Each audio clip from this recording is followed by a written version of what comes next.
Hello there, friends. Welcome to episode 60 of That One Gaming Podcast. My name is Colin, but I'm otherwise known as Delicious Morsels, and here with me today is Lucas, aka Carnevil9. How are you today, Lucas? I'm doing good. All right. We've also got Neal here, better known as VMK89. How is Neal doing today? Pretty swell. Swell indeed. If you are new to this podcast, welcome. You can find us on Spotify, Apple, or one of the many other podcasting platforms out there where the three of us get together every other week to talk about a variety of topics in the world of gaming. And in this episode, we are judging gaming handhelds by their covers and ranking them purely based on their looks. Using this highly scientific method of quality assessment, we will be creating an official TOGP tier list for over 30 of gaming's most beloved and maybe a little obscure portable devices.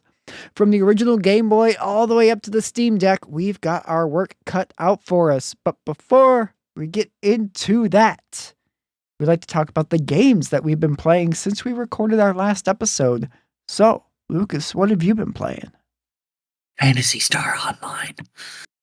Surprise. Yep. Not at all surprised. Yeah, I started episode 2 with my Rock Seal. And I still have mixed feelings towards episode 2 for the most part. I don't think it's quite as good as episode 1, but it's still fun. It's more Phantasy Star Online to play. That is true. More of a good thing. Could only be a good thing, right? Yep. Until episode 3. Yeah. The Simpsons. The episode we don't talk about. Yep. Yeah. Episode 3 can be played anytime you want, such as never. It's the preferred time frame. Yep. It takes place a century after the events of episodes 1, 2, and 4. So, you don't ever have to play it for, the full Phantasy Star Online story. And that's fine, because it gets weird. Both story-wise and also, it's a weird sort of, trading card game. Yeah, I was gonna say, doesn't it turn into, a card battler? Yes. Okay, weird flex, but fine, I guess. Yep. It's, very odd gameplay. Yeah, episode 2 is fun-ish sometimes. You could definitely tell that there is a lot of improvements that came to the game purely because episode 2 started out on GameCube and Xbox. So the environments are significantly more detailed. Yeah. I've beaten VR Temple, VR Spaceship, and Central Control Area, and now I'm actually starting to work on the quests for it, because once you beat those 3 areas, you unlock Seat of the Heart, which is, at least on episodes 1 and 2 plus for the GameCube, the first quest you get for episode 2. Then there's 2 quests that you have available from the beginning called the East Tower and the West Tower, and those are unlocked after beating Seat of the Heart. So I opted to kind of hold off on doing quests until I got to Seat of the Heart, because I know what goes down in those quests, and it's best to wait. I see. Yeah. Seat of the Heart is a very long quest. Oh. Longer than any of the episode 1 quests. Gross. Even stuff like running Soul of a Blacksmith from start to finish completely. Is this that quest that has the save point halfway through it? Yes. Oh, right. Yep, this is the quest where you go through VR Temple Alpha, VR Spaceship Alpha. You fight the boss of VR Spaceship. Then you get dumped back on Pioneer 2. Then you're offered a save point for the quest so that you can continue, because now you get to go through Central Control Area, and then I forget if it's the East or the West Tower. It might depend on what your like dialogue choices are, and like whether you're doing the Raggle Ring path or the regular path. But you'll either go through the East Tower or the West Tower, and then yeah, it's a very long quest, and everything in the control towers will try and kill you as hard as possible. Oh boy. Yep. And then I think it's the West Tower, like you go through like the main area of Central Control Area to get to that. But the East Tower has you go through like the seabed laboratory, which is the final area of the game, and that place is so unforgiving. And then you have to go through the East Control Tower, which is even more unforgiving somehow. Which is why I normally don't start doing episode 2 until after like I've beaten hard mode on episode 1 usually. Good to have the extra levels. Yeah, the extra levels, and in my case, having gone through hard mode, I've got some rare weapons at my disposal, like Varista and blanking on my rare mech guns. But yeah, I've got a set of rare mech guns. I've got Varista. I've got Soul Eater in case I need to go to hand combat. Yeah, the control towers are rough. Yeah, that sounds like it. Yeah, probably be fun to do multiplayer though. Probably, yeah. As is the case with most of that game. Yeah, and then kind of also related to Phantasy Star Online, my like in the PSO episode, I talked about like, hey, I think on my next payday, I'm probably going to order the Eleanor Rockaseal model kit, and I did that, and I built it. Hell And yeah. she's adorable. You'll love to see it. Yeah, yeah. Not too complex of a build either. It's you know, probably I would say in the ballpark of like a Gundam high grade model kit. What? A Gundam? It's a Gundam! But yeah, there's like 5 flavors of Rockaseal model kit. So there's also one for Shino, who is, and her character lore is cool, but in game she's pretty useless. Yeah, I'm And then sure, because they're also high grade scale. Sorry to cut you off, but I'm sure you could do some cool kit bashes with those things too. I would imagine so. I know they included a piece to slot into her back to like put her on like an action based sort of Nice. model stand. So, yeah. Interestingly enough, there's only 2 polycaps for the entire kit. Huh. Yeah.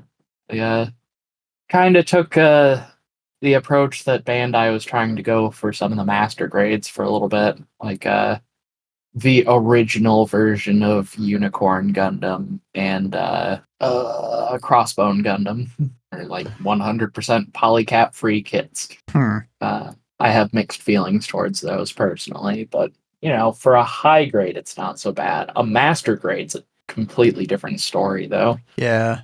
Yeah, I haven't built a Gundam model in quite a while. I have like a stack of 3 master grade kits. Yeah, and also that Xenoblade Chronicles 2 Siren Kotobuka kit that I bought. Still had to assemble that. One day. Yeah, because I got master grade. You say? That's the company that does the PSO model kits. Nice. But yeah, I've got the Xenoblade Chronicles 2 Siren, and then I've got master grades of Gundam Dynamis and Kyrios from 00. And then I still have a master grade Jigen kit. Yeah. That I've had for like 5 years. Yeah. I haven't built it yet. I think I'll probably end up buying the master grade of Gundam Virtue before I sit down to build the rest of the 00 kits, because I've already got Exia, obviously, because Exia's been around for years. Yeah. But they only recently, I think Gundam Virtue came out last year. Oh, wow. Yeah, I haven't been following quite as closely as I Yeah. used to. Yeah, I haven't either. I just saw it in the store one day and I was like, oh, that's out now. Hmm. Cool. Oh, that's $100. Yeah, it Cool. sounds about right. Yeah, but from what it looks like, they actually went pretty all in with the Master Grade Virtue model. So it's Good. got a Nautilus inner frame Yeah. from what I remember of it. Yep. And that's why it's $100. Mm-hmm. Because Hit it's the side. essentially 2-in-1. Yep. It's like, as it is, Virtue is already like the size of 00 Gundam at least. And then there's an entire Gundam inside of the Gundam. Yep. But yeah, that's what I've been up to.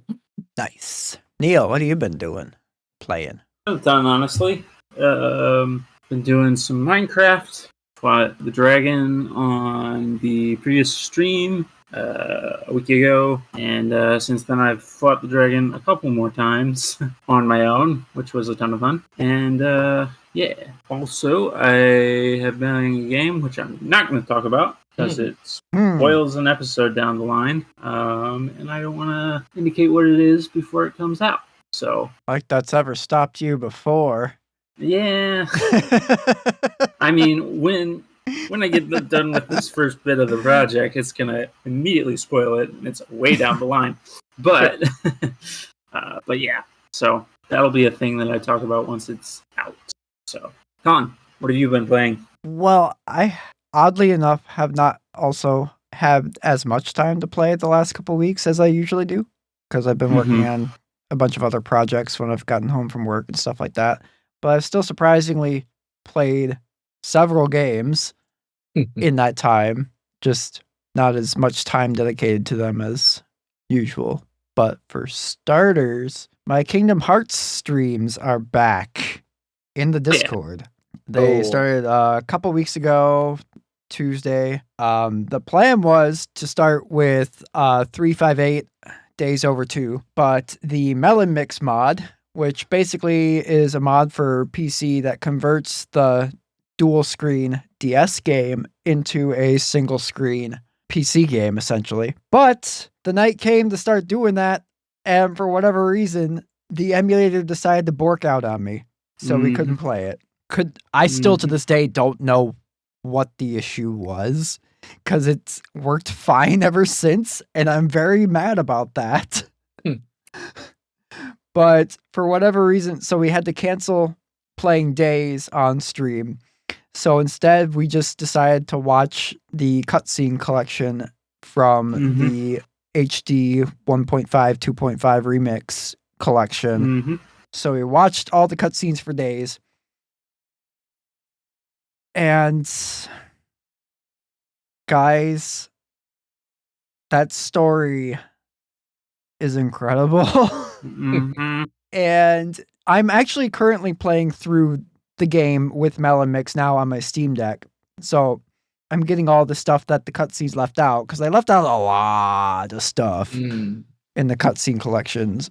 But so I'm getting all the stuff that's left out. It's a really, really fun game, actually, for being a DS game. All of the Melon Mix improvements really, really help it a lot too. It gives you camera controls with the right analog stick, which is something obviously you wouldn't have on the DS. And it makes it play a lot more like you're just playing Kingdom Hearts 2, which is pretty nice. But yeah, that story, there's a character that they introduce in that game that well, Days is a prequel to Kingdom Hearts 2, but you're supposed to play it after Kingdom Hearts 2, because there's a lot of stuff from Kingdom Hearts 2 that it assumes you would have already seen in this game. Yeah, chronologically, it takes place at the same time as Chain of Memories. Yes. Yeah, it runs parallel to Chain of Memories and references that a lot as well. But there's a character they introduce in Days that is not in Kingdom Hearts 2. And the first thing I said was, when I saw them, I was like, guys, am I going to hate the reason that this person's not in Kingdom Hearts 2? And everybody was like, Yep. I'm like, great. And sure enough, I absolutely hated the reason that this character is not in Kingdom Hearts 2. But I've kind of gotten finally like full blown obsessed with Kingdom Hearts after that too. I bought a Keyblade cosplay prop Nice. of the Kingdom Key on Amazon. It's officially licensed by Disney and Square Enix, so it's an officially licensed product, but it's very much this is a cheap costume prop type of thing. It's not very like high end by any means at all. Mm-hmm. But I mean, it's cool for what it is. I spent $30 on it. I got what I would expect out of a $30 Keyblade out of it. Yeah. So that's cool. So now I may or may not also have been looking at Organization 13 robes and Roxas's wig. Have not ordered those. I don't know if I will, but I have looked at them. So there's the level of obsessed I've grown to over this series. Wow. Quite a 180 from where I stood regarding this franchise a couple years ago when we started the podcast. But I'm in it for the long haul now, and I'm really excited. We started Birth by Sleep officially streaming this past Tuesday. Yep. So the night this episode goes live will be the second night of Birth by Sleep streams in the Discord, and I'm really looking forward to it. I am really enjoying that game so far. The gameplay systems that it introduces are pretty interesting. It's called the command deck system. So instead of in previous entries in the series where you have the command menu on the left of the screen, it's basically like a Final Fantasy command menu, but you can play in real time and stuff. But you have your attack, you have your magic, you have your items and stuff. The command deck basically gets rid of that.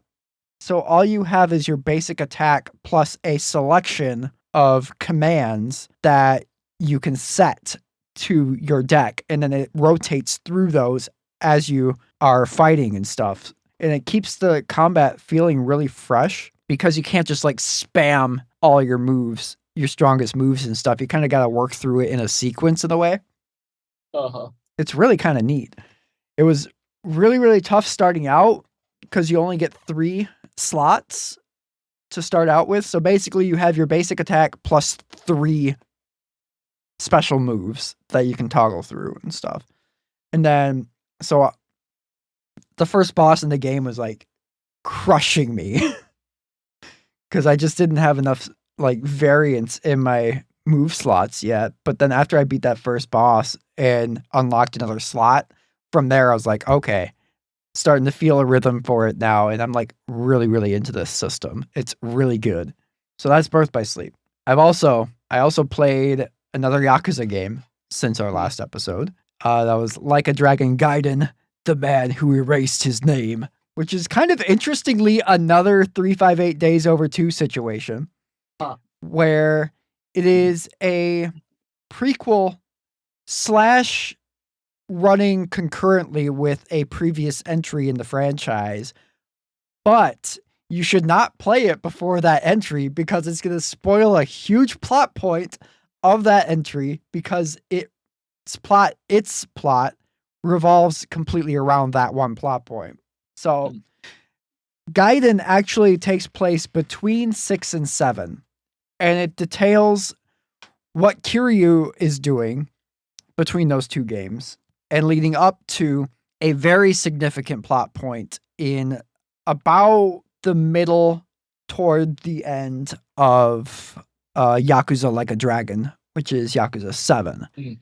And because of that, this game shows you a ton of stuff that happened in that time frame in Yakuza 7. So like if you play Gaiden before 7, you're just going to have all that spoiled for you, and a lot of its significance in Yakuza 7 won't have the same weight because of that.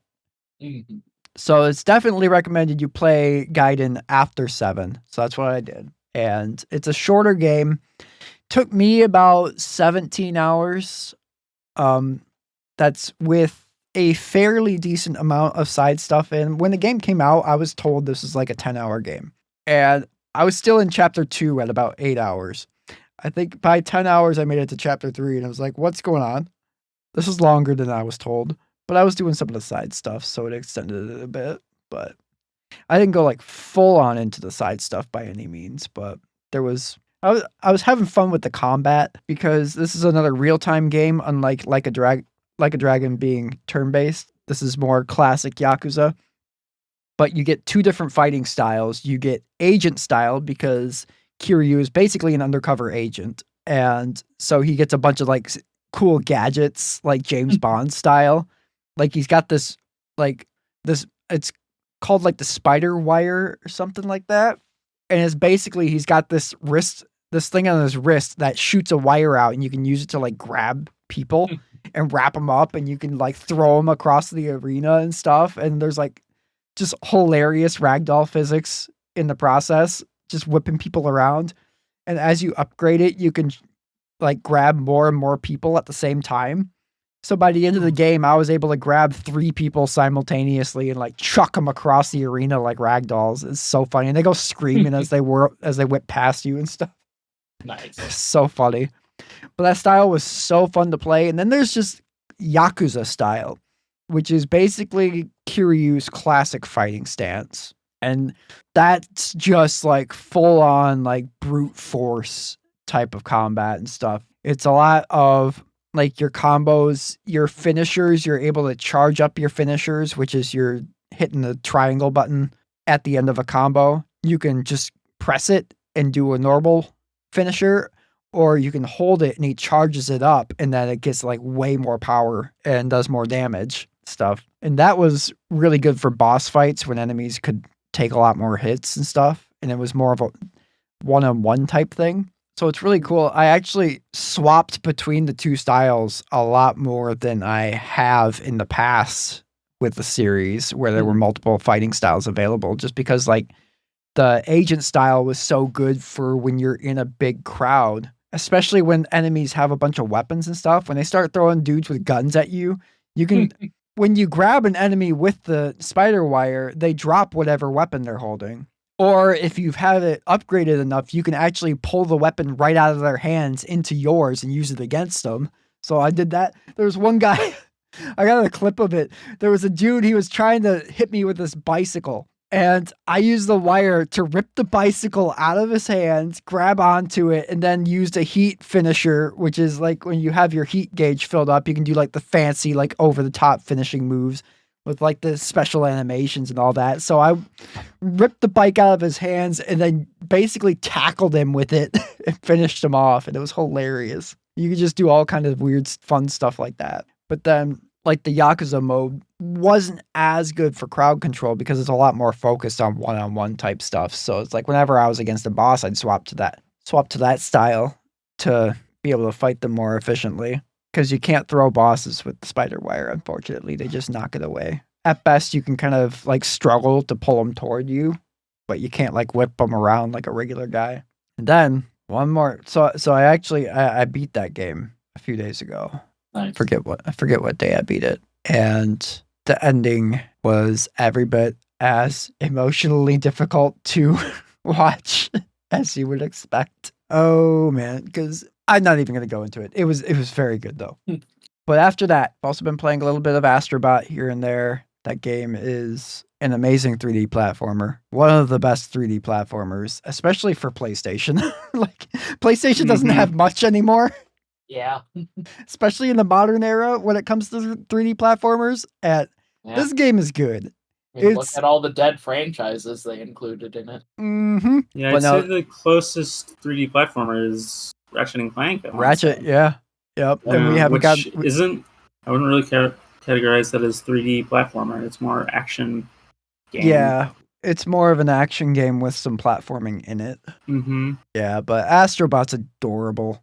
It's like the platforming is so good. It's so tight. And there's like a bunch of different like power-ups that you can get. And they're really good at just like, kind of like Mario Wonder did, where each level has its own little gimmick, but then you don't really see it for the rest of the game. It's like, it's just a bunch of really fun, contained experiences all thrown in a game together.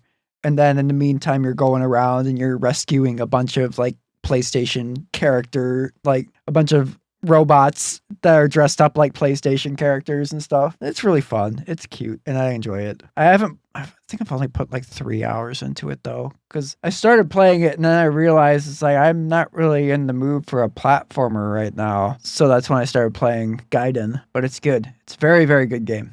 Very good game. Highly recommend for PlayStation 5 owners. Don't pass up on Astrobot. We need more games like this from PlayStation. But then the last game that I've been playing, they released a demo for the game Metaphor ReFantasio, which is the new game from Atlus's Persona team. But it's a completely new IP, but it's basically just fantasy Persona. And I'm so mixed on that because like Persona is a spin-off of Shin Megami Tensei. So the two of them naturally just share a bunch of similarities, but I was really, really hoping, even though I knew it wasn't going to be the case, that with this one being marketed as a completely new IP, that it would do more to differentiate itself than it actually does. There's a lot about this game that is just like, that is literally Persona. And then it's like, so I'm conflicted on how I feel about that because Persona is one of my favorite franchises out there. So it's not like that would be a deal breaker for me. So it feels weird, but I really enjoy it because naturally Persona being one of my favorite franchises, having a Persona that takes place in like this really cool fantasy setting. Sure. It's really good. The story is actually really, really dark and it's not afraid to pull its punches either. Your main character is like basically a race of people that is very, very discriminated against, basically. And you're walking through this kingdom and you will just hear a bunch of other citizens being like, ugh, look at this Elda piece of trash. Get out of my face. And like, they're just calling you out, being like extremely heavily racist towards you. Like they are not pulling any punches with like the tone of this game at all. And it's really good. I'm actually surprised how much they gave you in the demo. I got to kind of the end of it today after about 5.5 hours. But there's enough of the demo left over where I could probably spend close to 7 or 8 hours in it. But I chose to stop here specifically because this is where the game kind of finally starts to open up to you a little bit and you can do a lot more of your like Persona style. There's like a calendar system in the game like Persona. And this is the point in the game where that you're able to kind of dictate what you do in that each calendar day for the first time in the game. So I was like, well, this is a good place to stop then, because I wasn't sure if I was going to buy this game day one, because they also said, it's like, yeah, this is going to be another 100-hour RPG. And I was like, oh, it's like my year started with 91 hours in Final Fantasy VII Rebirth into 400 plus hours in Final Fantasy 14. I was like, I don't know if I want another 100-hour RPG right now, but I was decided I'd play the demo and see how much the demo gripped me, and that would decide if I was going to make some time for it or not. It comes out second week of October, and yeah, I think I'm going to pick it up. It's really, really good. And like I said, the demo leaves you off at a really, really good point where I really want to continue forward. The way it uses its Persona style like summoning system is really cool also. Like instead of like summoning your persona, they are called archetypes. And essentially they are like the spirits of heroes of Eld, essentially. And you have like your mage or healer or knight or warrior, or the main character starts out with one called the Seeker. And essentially these are all like, it's like a job system essentially, is what it boils down to. Like a Final Fantasy 3 or 5 style job system. And it's really cool. They do, right toward the end of the demo, they unlocked what are called synchronized moves or something like that, where depending on the combination of archetypes that you have in your party between your 3 controllable characters, you can do specific like team up moves between those 2 archetypes. And every single like combination of archetypes has a different combination of moves that they can combine for and stuff. And it's really, really cool. And the battles are, you basically initiate the battles. You could just go straight to turn-based mode by pressing triangle when you're in proximity of an enemy on the battlefield. Or you can do a little limited real-time combat where you can go up to them and just start whacking them with your sword. And if you are able to get them to a specific threshold, then you actually are able to initiate turn-based mode with an advantage, and the enemies start out stunned. They take like a third of their health of damage before the fight even starts, sort of thing. So that's really cool. I wish the real-time combat felt a little bit better and that you could do more with it. Because there's a game, Trails Through Daybreak, that I've talked about before that does a similar thing. But with that, you can literally just do fully real-time combat if you want to and never even touch the turn-based side of it. Where this one, you can... If the enemies are weak enough, then you can basically Earthbound style, just swipe them and kill them in one hit in fully real-time, never go into the turn-based mode. But if they are not... That's cool. Yeah, so that's cool. But if they are at your level or higher, then you have to initiate turn-based combat to finish them off. Thankfully, the turn-based combat in this game is incredibly fast and snappy. Like, a lot of battles, you're in and out in like 10 seconds or less. Like, it's really snappy. The only time you're in a battle for a significant period of time is boss fights. And, well, they're boss fights. They're meant to take longer. I fought this freaking dragon that was, like, kicking my butt. I was not expecting to initiate this fight with this thing. So I was low on health, I was low on resources, I was low on MP, and I only had one character that could strike its weakness. It had a weakness to ice, and I had 2 mages, but only one of them had leveled up enough yet to unlock the ice spell. So basically, like, he was doing all the heavy lifting while the other 2 characters were just kind of keeping me alive. But another cool thing this game does in its combat is at any time during battle, you can click the left thumbstick and just restart the battle. So if you're getting just completely hosed, you can click that stick and just retry without actually having to go through the trouble of like getting your party wiped or whatever. Like if you are obviously in a bad situation or you just weren't happy with the first couple turns, the way that you played them, you can just restart the battle, which is pretty neat. So I restarted that battle probably like 4 times before I finally beat the dragon. But I got a really cool weapon as a reward for that because it was sitting right in front of a treasure chest, which is why I was trying to sneak around it, but it woke up and, well, got in a fight that I wasn't ready for. But I made it out. But yeah, Metaphor Refantasio is pretty good. There's also a lot, and I mean a lot, of anime cutscenes in this game, where the Persona series was basically like only like the really important cutscenes, and not even like really important, just like very specific cutscenes throughout the game were anime, where the rest was just all like done in engine and stuff.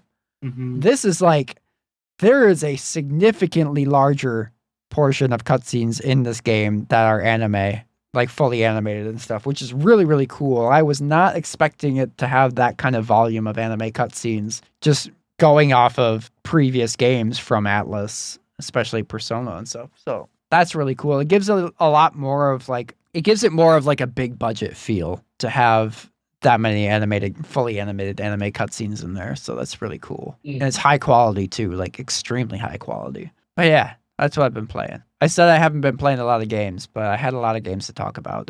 Yeah. But let's move along into our Hey Listeners segment. Hey, listen! Each episode, we ask our Discord members a prompt based on the topic of the episode for them to respond to. And if you would like to join the fun, there's a link to our Discord down below, and we hope to see you there. This week, since we are talking all about gaming handhelds, we asked our Discord members what their favorite looking gaming handhelds were. And we got a few write-ins this week. First one comes from Sheik, who writes the GBA SP. Can't argue that logic. It is classic. Very, very aesthetically pleasing handheld console, I think. Plus, it's the first Nintendo handheld to adopt a clamshell design, which they would come to grow very fond of. I'm kind of surprised there hasn't been a version of the Switch with a clamshell. Yeah. That is true. I don't know Be how it would interesting work, to though. have. Yeah. Well, maybe like a Switch Lite with a clamshell. 'Cause, yeah, it wouldn't really work with the dock. I think the only way it would work is if it had a second screen, though. For the Switch specifically, just because everything is so kind of wide. That's true. Dang. But anyway, our next writing comes from Jazzy, who writes, I'm a huge fan of the PS Vita. It's sleek, simple, and symmetrical. Essentially a PS-themed GBA, and I don't know why, but I love that. Honorable mention goes to the new 3DS. I'm a sucker for clamshell designs, and the dual screen looks really good without feeling too bulky. And our last writing comes from Crystal Lily, who writes, loved how the GBA looked. It has its flaws with no backlit screen, but appearance-wise, it's a classic. And honorable mention to the 3DS as well. Another great example of a good-looking console, just really needed to be careful with the hinges, or you would have it break in half. It's probably the only downside. Yeah. Yeah, that's a pretty significant downside to clamshells also, is the hinge. Yeah. Fair enough. Yeah, it's really funny that they made them for kids, and we're like, here's this incredibly fragile part of this. Yep.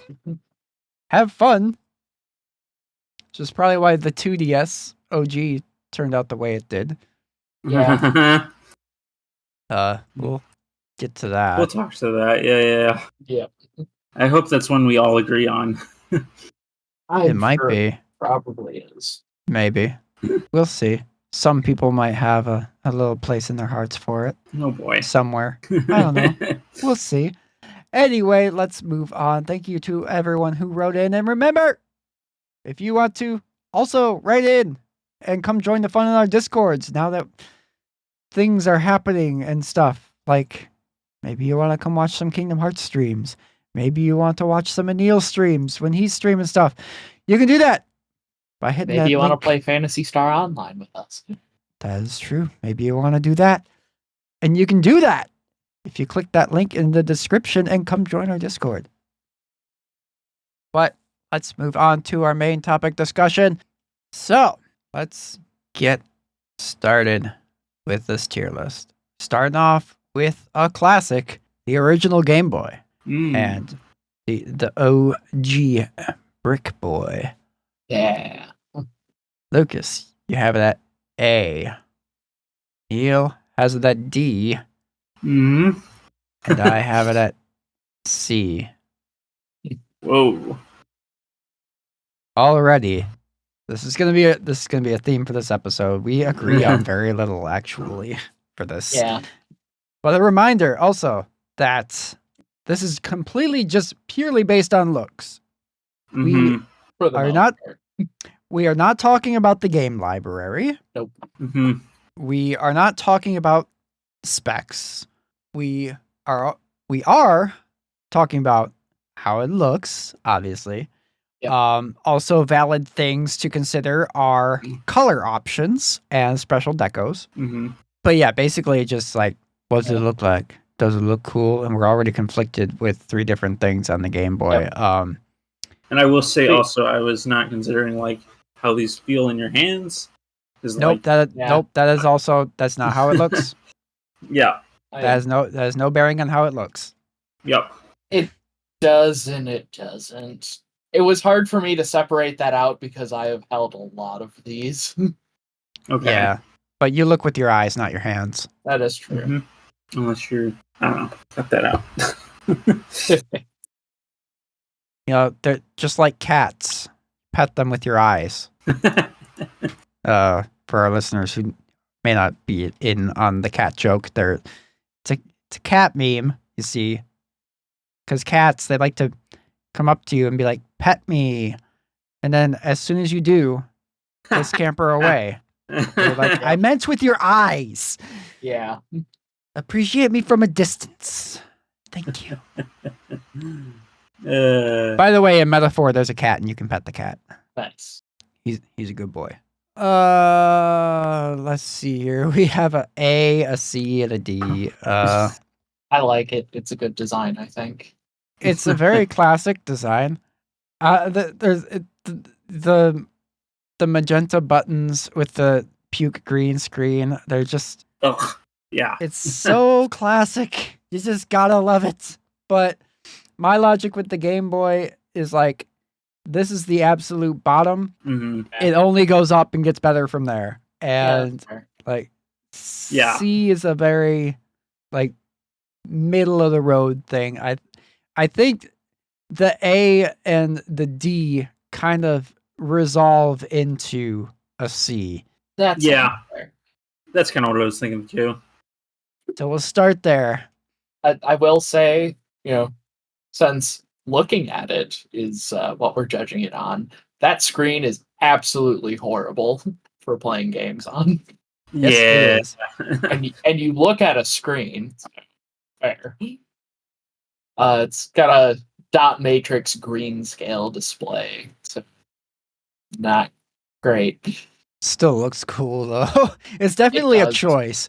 It's It definitely a choice to be just like puke green screen, but like Yeah. Well, there's nothing else out there like it.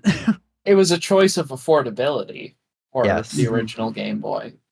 Mm-hmm.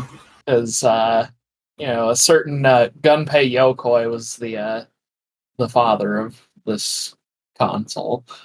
Mm-hmm. So he put a lot of his lateral thinking into the Game Boy's design. Mm-hmm. And I will say, when we get to a certain Sega handheld that competed with this, like there are a lot of functional issues with that one compared to this one. I'm But- holding it right now. But one thing about the Game Boy compared to its the ones that would come after is the original Game Boy of the Game Boy family looks the most like just a toy. Yes. Yeah. Yep. Honestly, I think it's the pink buttons that do it. Uh-huh. Yeah. At the same time, though, I really like that because it reminds me of like the Super Nintendo's buttons later on with the it's like purple and periwinkle. Yeah. Well, there's that and just the shade of gray of the shell combined with the darker gray bezel. It just it screams like late 70s like kids electronic toy. A little bit, yeah. But yeah. So the Game Boy is at C. We have several more things to get through. Yeah. and Next up, I will What? Go say ahead. real quick. The games that look or the handhelds that look like toys were definitely a lot lower on the list. yeah, we'll get to it. Mhm. Yeah. Next up, the Game Boy Pocket, a Mhm. smaller but still green screen plagued version of the Game Boy. No. Well, it wasn't the same green screen, but it's got a green hue to it. No, it's a proper LED Wait a dot minute. matrix. Or like a proper LCD screen. No, you're right. This image just makes it look green. Yeah. Yep. Okay. It is. Yeah. Okay, so that alters something because this image, I was judging it partially off of this specific image I am looking at, when I guess I could have just, Mhm. grabbed the Game Boy Pocket that I own, that I'm looking at and holding in my hand right now. Not that the way it feels as I'm holding it in my hand is factoring into anything, but so I'm gonna give it a B. Lucas had it at S. It's perfection improved. And Neal had it at D. Mm-hmm. The screen is a huge upgrade. Mm-hmm. It's a proper LCD pixel display. So you get like actual proper sort of black and white contrast. It also runs on 2 AAAs instead of 4 AAs. But that's not factored into how it Uh, looks. Yeah. But also, I let's- grew up on a Game Boy Pocket, so like, good luck separating that one out. But like, I like that it refines. It sticks to the core of what the original Game Boy was, but just refines it into a more portable Yeah. Mm-hmm. Yes. form factor. Not that the original Game Boy wasn't portable, because that was part of the whole intention behind it. But It this was is portable, but It's- it's very chunky. Yeah, it's like this one is literally you could put it in your pocket. Mhm. A lot easier. Let's see, a S, a B, and a D. A B. I think it all just meets itself in the middle as a B. Yeah. Yeah. All right, Game Boy Pocket and the B. Next is the Game Boy Pocket Lite, which is just a It's Game Boy Pocket. perfection improved. It's a Game Boy Pocket with a light. Yeah. Yeah, it was It's the the first same time thing. that Nintendo realized putting a backlight in their console was a good idea. Yeah, and then for some reason they forget and then remember constantly throughout their history. Yep. Until finally it just stuck with them. So I had it at B, Lucas had it at S, Neal had it at D. We've been through this. It landed at B. Easy. Okay. And really, with the screen technology of the time for the Game Boy Pocket, like, it was still a very playable console even without the backlight. I think probably because it was just a black and white display. Yeah.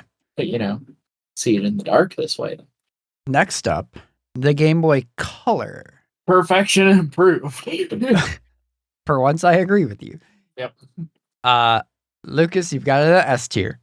Neal has it at D tier. Yep. And I also have it at S tier. Mm. This is the ultimate realization of the original Game Boy. I'd agree with that.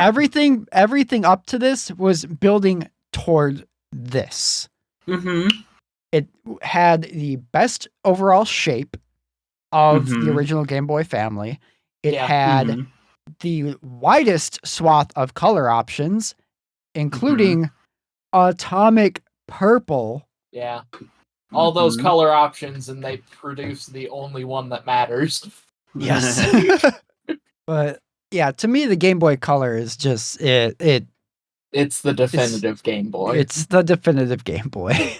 It And is- I know this isn't factoring into the ranking at all, but it plays everything that the Game Boy Light, Pocket, and original could play. So, Mhm. like, There's a reason this is. it's Sorry, the mine in order. There's a reason this is the first Game Boy in my ranking, or the highest. it's the penultimate Game Boy. It is. So since we have two S's, we have the ultimate override power. Do we?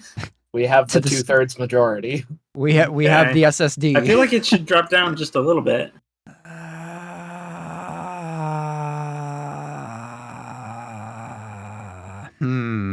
Curious, Like, because why. if it was two S's and a C, I would agree with you. The fact that I put this so True. low, Yeah, I would. because I Well, think that just doing this should- is well, going to see- skew.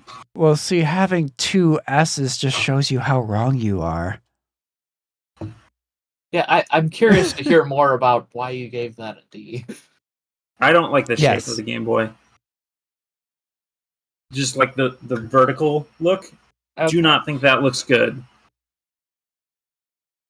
To remind you Look- too much of like a TI-83 graphing calculator that shares Yes. very similar hardware to the Literally Game Boy. exactly what I was thinking was it looks like a graphing calculator. Just looking through the rest of your tier list, I can see now that you mentioned that a lot of it is informed by that logic. Mm-hmm. I'll give you A, I guess. That's fair. Thank you. Game Boy Color. We got two S's and a Say C. two. S gets it, but the D pulls it down just a letter. Okay. Okay. Next up, the Game Boy Advance. The original Game Perfection. Boy Advance. Lucas gave it an S. It's my favorite iteration of the Game Boy Advance. Neal gave it a C. I gave it an A. A? A, I guess. Yeah. The fact that the main version of this one is purple has the GameCube issue. What's wrong with the color purple? It works so well for the Game Boy Color, but that's because it was clear purple. Yeah. Mine was sort of a translucent pink. Yeah, the Game Boy Advance had also- some interesting color options. It did. Yeah. Not as good as the Game Boy Color options were, Mhm. though. Yeah, you can't beat Atomic Purple. Oh. All right, we'll put it. And something about like the way the corners are shaped, I just don't quite gel with that. Yeah, the way it kind of swoops down a little bit. Yeah. I still think it's my favorite iteration of the Game Boy Advance. If we were talking about how comfortable they were to be held in your hand, so this is the most comfortable Game Boy Advance to hold in your hand. But we're not talking about that. That's I true. still really like the SP, but Well, let's Yeah. get on to the Game Boy Advance SP then. Yeah. Lucas has it at B. Neal has it at C. I have it at S. oh dang. Okay. I This- prefer the longer horizontal form factor of the GBA over the GBA SP. Like it felt like a regression back to the Game Boy Color. Wait, why? Huh? I missed what your reasoning was. I just preferred like the more horizontally spaced consoles. Like Yep. I can see again, I know it's not supposed to be a factor. that. Like feel isn't supposed to be a factor, but I unfortunately know that the Game Boy Advance is more comfortable to hold than the SP, and that actually affects a lot of my decisions on these because, like, just seeing consoles that I haven't held yet, it's like, oh, this is Lucas, a more that's not what we're ranking. Yes, You're exactly. supposed to Yeah. look at it. well, I can see a console that's more Simply horizontally look at spaced it. than a more vertically oriented one and be like, yeah, that looks more comfortable to hold as a console, can't I? Look at I it. would say as a kid this was very comfortable. I preferred it over the Advance It was definitely more comfortable with smaller hands. because it very much helps that you can tilt the screen too. That's getting Yeah, into I function, suppose. but so Yeah. It looks like you could adjust the screen. SPC. We're gonna put this at B. Okay. That's fine by me. Oh right, because that's what I put. That's why but I like that ranking. Above the pockets. Okay. Okay. Okay. Next up, the Game Boy Micro. Game Too Boy small. Advance Micro, something like that. Lucas, you have it at C. Too small. Neal has it somewhere. Where is it? At S? Yeah. I don't know. I really like the design of this. I know it's I really have it at small, C. but It's too about small. it's smaller than an NES controller. It's too. Yeah. I don't like how it kind of looks like somebody took a rectangle and just like squeezed it. Hold on, are those Yeah. start and select buttons on the bottom of the control? they are. They indeed. are. Oh No. my! No. Well, yeah. No. Hit him with your pinky fingers. No. I don't know. Part of my choice here was A, B looks really good. I like the button labels are lowercase. I don't know why I like that, but that's really cool. I don't know if that's enough to make it S tier though. I don't know. I Having- like the shape of this, despite it being that like sort I of said, weird the rectangle. whole like somebody took a rectangle and squeezed it. I just can't get past that. Yeah, and Yeah, like I don't know. having seen one in person, it is smaller than an NES controller, which was Okay. already pretty small to begin with. And Yeah. honestly, maybe if they scaled it up to be about the same dimensions, Wouldn't be as bad. it wouldn't be as bad. I don't know. There'd be enough space to put the start and select buttons on the face of the console instead of underneath it. I don't know. Like, what? I have a hard really time don't going hit above C start for and this one. select in most games that much. But also, Also, you load the shoot. cartridge in the bottom yeah, for some reason. that's what the DS does. That's what the Yeah, Game Boy but- Advance SP But does. but that's true. Yeah. guess- I will say just the simplicity of this I like. Yeah. Like it's absolutely all that the SP can do jammed into one thing as small as possible. Except it can't play backwards compatible Game Boy Color or older games. That's true, but that's functionality. But You just said it could but do you just said everything the functionally. SP did. No, I mean it has all the buttons and like all the buttons and like the screen where the slot goes. I'm not saying functionally. I'm saying like it does everything the SP can do in a smaller space. There's no wasted space. Is more what I'm saying. It can't fold in half. What are you talking about? It doesn't have enough space to waste. All right. This Well, I'm thing, not I feel like this thing would be very easily forgotten in your jeans pocket, and it would get sent through the washing machine, and before you know it, you've got your like Pokemon Fire Red completely drenched in water, and this thing is just like fritzing out because it went through the washing machine. I don't know. I feel like like the OG iPhones were smaller than this, and that definitely wasn't an issue. I don't know that they were that small. I mean, this thing fits in my hand really easily. It's like Because maybe 3 inches long. Because the micro is tiny. Yeah. The original iPhone was more the size of an iPod Touch. Mm-hmm. That's what I got in my hand right here. Yeah, which wasn't this small. Yeah, it's smaller than an iPod Touch. It's very 4.3 times 2.4 is inches is the iPod Touch size of Boy Micro.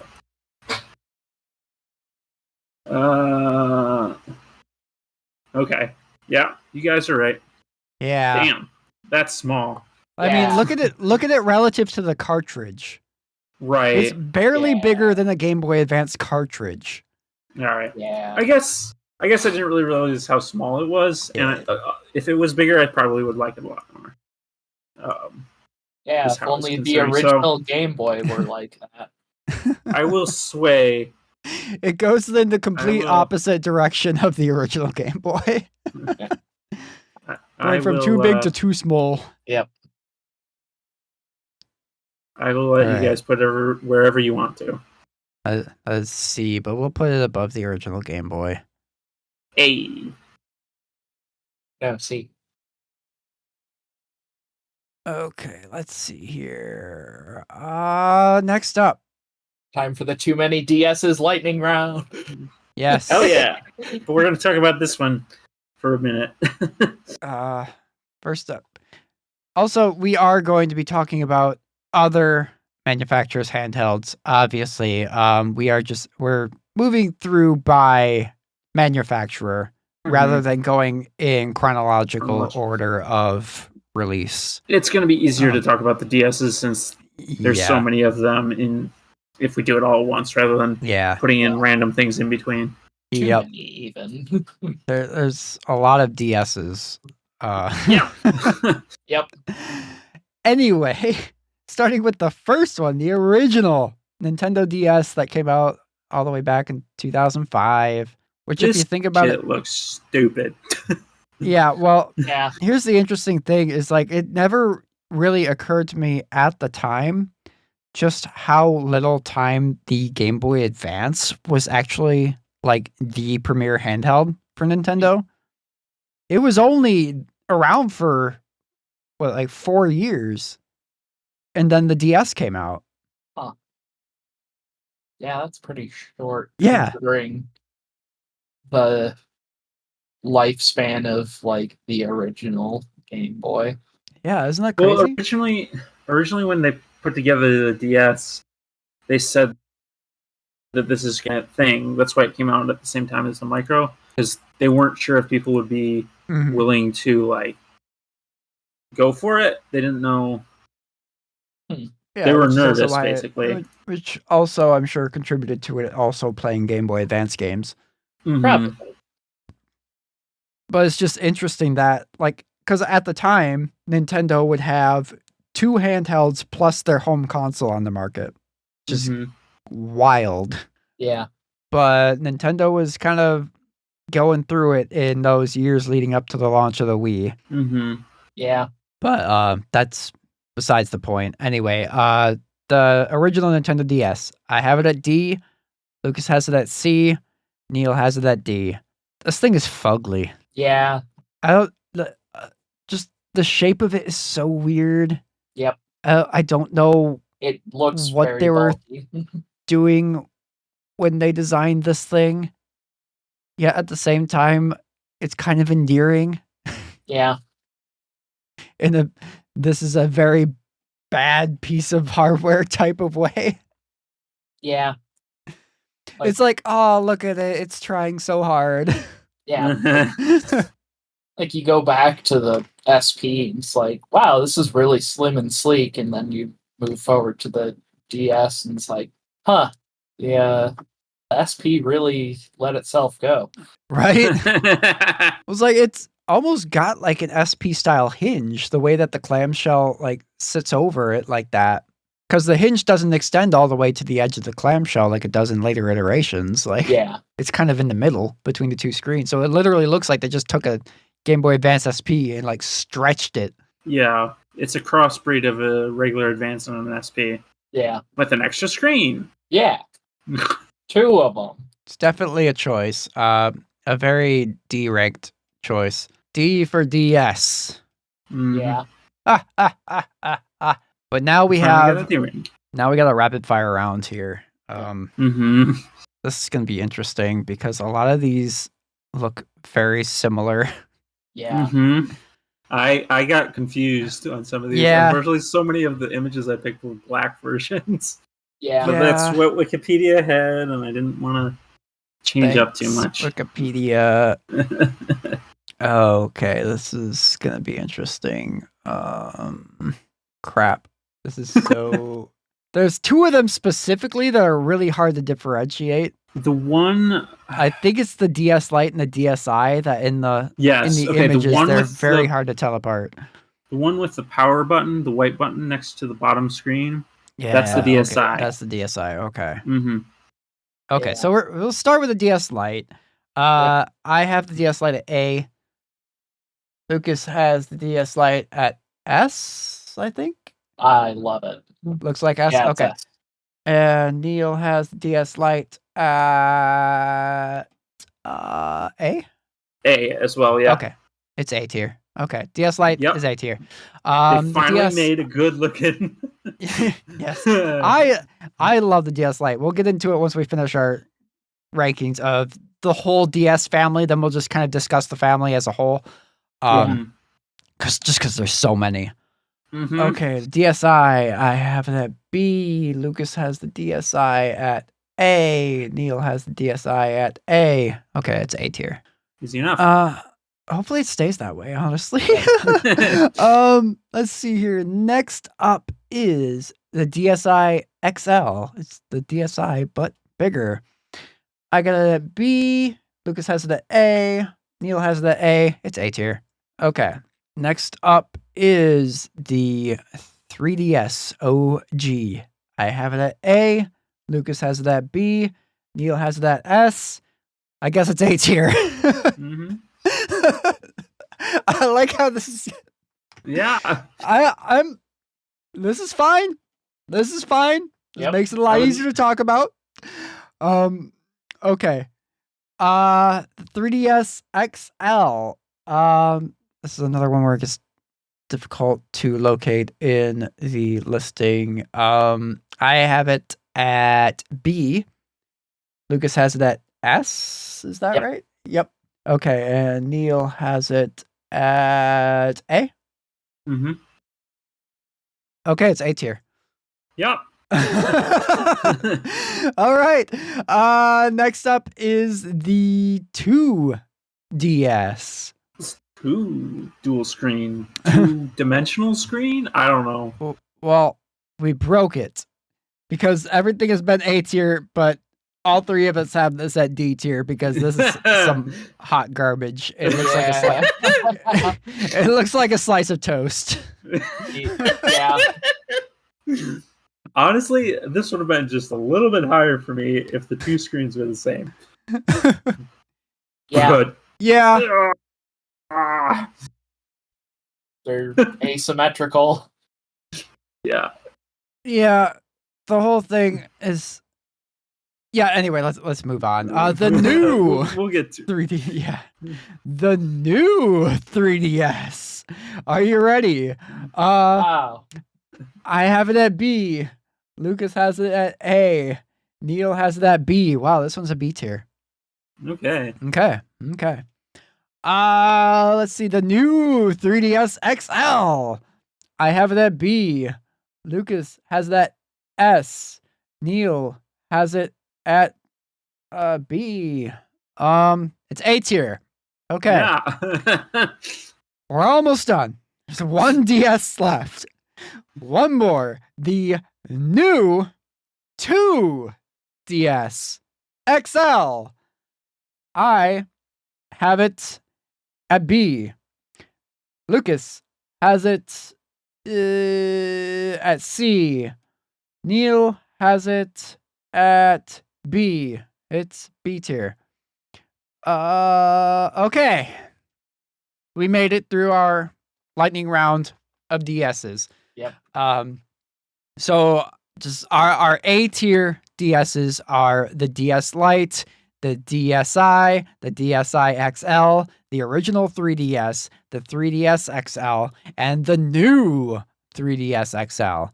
Our B tier DSs are the new 3DS and the new 2DS XL. And at D tier, we have the original DS and the slab of toast. Wait, we 2DS forgot the XL. 2DS XL. That didn't Oh, exist. well, Nintendo forgot the 2DS XL. You didn't complete the cycle, Nintendo. What are you doing?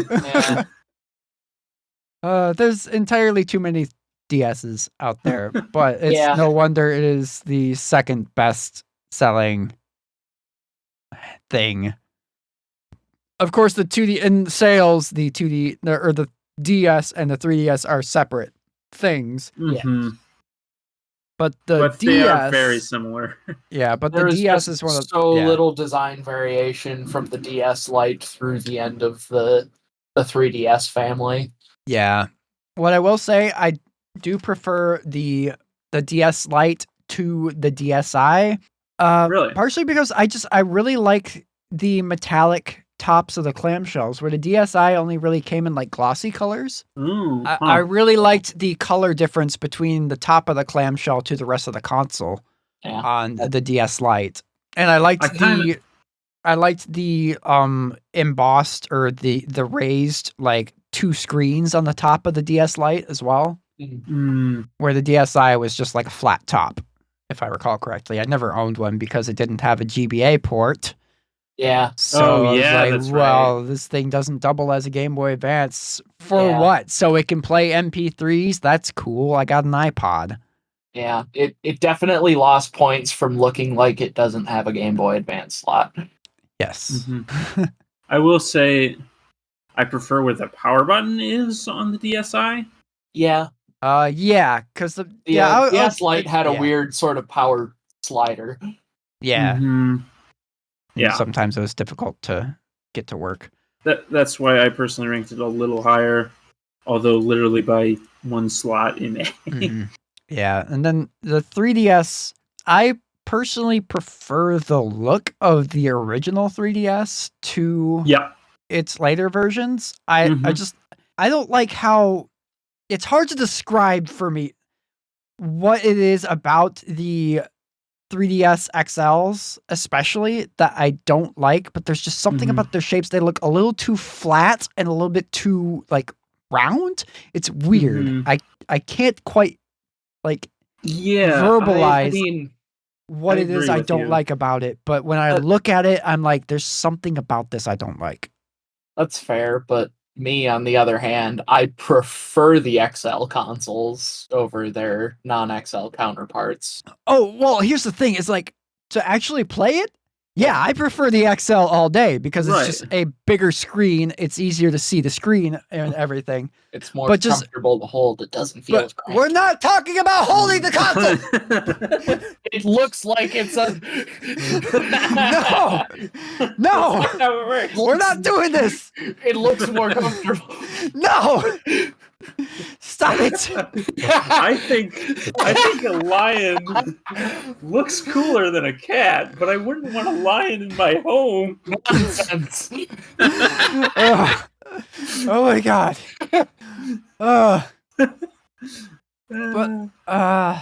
But I yeah, I don't know what it like. Yeah, from if we're not talking about functionality, which is why I'm not Mhm. weighing that into my ranking, or the XLs would rank higher for me if we were talking Mhm. functionality, but just from looking at it, looking at a picture of this device, It like looks cool. you can't tell from looking at a picture of a XL next to a regular 3DS which one you don't get the size difference between the two, especially in these Mhm. pictures that we're referencing, because you can stretch them out to whatever size. It's like Mhm. so like that removed, the original 3DS just looks more aesthetically pleasing to me. I don't like Mhm. the way that the start select buttons look on the XL. I don't know. Yeah, I see what It you mean, though. yeah. Yeah, It, They yeah, just that is definitely part of it for but me. The then select also you home look and at the start looks cool. but then also you look into the functionality aspect of it, which we're not discussing, but the ones on the XL are functionally better buttons because they're actual buttons. They're not like a Mhm. weird membrane over top of like a little tactile switch like they are in the Mhm. 3DS original. Mhm. But we're not discussing that. Mhm. But then we get to the new family of 3DS. And you get the little You nub. I skipped like. the 2ADS. We're not talking about the 2DS. It yeah. looks like a piece of toast. I understand why they did it. They saw that they were probably getting a lot of complaints that, hey, my kids are breaking this thing way too easily because this hinge is Mhm. fragile. So they were like, well, Yeah. what if we made one that was specifically for small children that they could throw around at it like as much as they want? We'll just make Can't it look hurt like their eyes with 3D slider. it's Yep. just a slab of toast. Yeah. It looks like But, a leapfrog product. kind of, yeah. I mean, my wife had a 2DS originally, and I didn't ever play it, so I just got to see what she thought of it. And she traded it in for a new 3DS XL Galaxy Yeah. as soon as that launched. Yeah, Mhm. that is a Yeah. very, very good looking 3DS XL too. Yeah. That is a very good looking console. Yep. Yeah, I have one of those briefly too, and yeah, great console. Yeah. One thing I really like about the new 2 DS XL though is actually the clamshell again. So Yeah. This is what the 2DS should have been to begin with. yeah, like I Mhm. love that the face buttons and the D-pad have their own color that breaks it against the black, especially the one Mhm. that I have. I got the blue one. So they've got Yeah. like the bright blue buttons that look really Mhm. good against the flat black of the thing. And then the top screen looks kind of like an iPhone. It turns does. sideways. Mhm. I actually Um, originally had this ranked higher, but got shamed by some people at Magic Night that it was so high. well, they're wrong because Mm, I think it looks pretty I good. think it looks okay, but But It but looked also all right. I like the also more sort of like symmetric, like I don't really like the gaps on the ends of the 2DS yeah, the gap XL yeah. versus like the full width Yeah. hinge of the new. Oh, 3DS yeah. Yeah, I with get See what what you you're mean. talking Yeah. about. Yeah. But what I really like about the 2DS XL especially is the outside of the clamshell. It's got whatever the color scheme is, so the same color as whatever the buttons are. It's got a bezel around the top of the console in Oh, that nice. color. And then the top surface itself is kind of got like a little texture to it, like it's got like diagonal lines going across it. It looks really nice. And I like mine.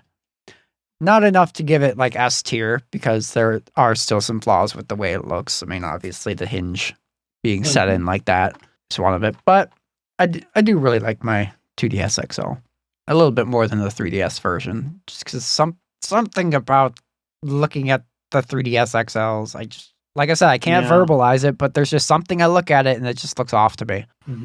I don't know. Looks fine to me, but that's also because that's the console I'm used to looking at when I'm playing 3DS games. But anyway, that's our 3DS rapid fire round. Yeah. There's a lot We of made them. it. There's very so many samey. of them. Yeah. But now for our last Nintendo handheld, that's actually 3 Nintendo handhelds for the day. Can't just be one. Can't just be one with Nintendo. The Nintendo Switch! Lucas has it at S tier. Neal has it at C tier. I have it at B tier. I think that puts it at B. Probably so. Yeah, B tier Nintendo Switch. We'll do the same thing we did with the DSs with this one. We'll just discuss the Switch family as a whole once we get through the rankings. Sounds good. Next up, Switch Lite. Lucas has it at A tier. Neal has it at D tier. I have it at C tier. I think that makes it a C. I guess so. Yeah. You want to discuss? C tier. Well, we have a Switch OLED to discuss. Now the Switch OLED. Yeah. Lucas has it at S. Neal has it at... There it is, at B. And I have it at S. Is this S rank? Is this our first S tier? Might be. Is this our first S tier handout? I think so. I mean, yeah. SS and B goes to S, judging my previous rule about B, SS. All right, our first S tier of the day, the Switch OLED. Switch OLED. Here we go. Huh. We're making history right here. I don't know. Yeah, specifically like that's kind of a weird thing when you think about it. Because you can actually just make a Switch OLED look like a Switch by switching the Joy-Cons. Well, yes and no. See, a lot of thing that goes into the OLED also is the bezels or the lack of bezels. Yeah. Which plays a huge role in it. Like the bezel on the OLED is almost non-existent compared to the Switch, which has a very, very clearly defined one. And then the Switch Lite has a very clearly defined bezel. Yeah. Like, I think that's the thing that detracts from those two compared to the OLED for me, especially. And then of course, like the OLED with the white Joy-Cons just looks so good. And then you get into like the special edition Tears of the Kingdom OLED. Looks amazing. Can confirm because I own one. Yeah. Can I say that, judging by our list here, it took Nintendo 32 years of making handhelds before they made an S tier handheld for us? Apparently. It's kind of wild to think about. They were so close for so long. I mean, look at all of our A tier stuff. A tiers, yeah. They were so close.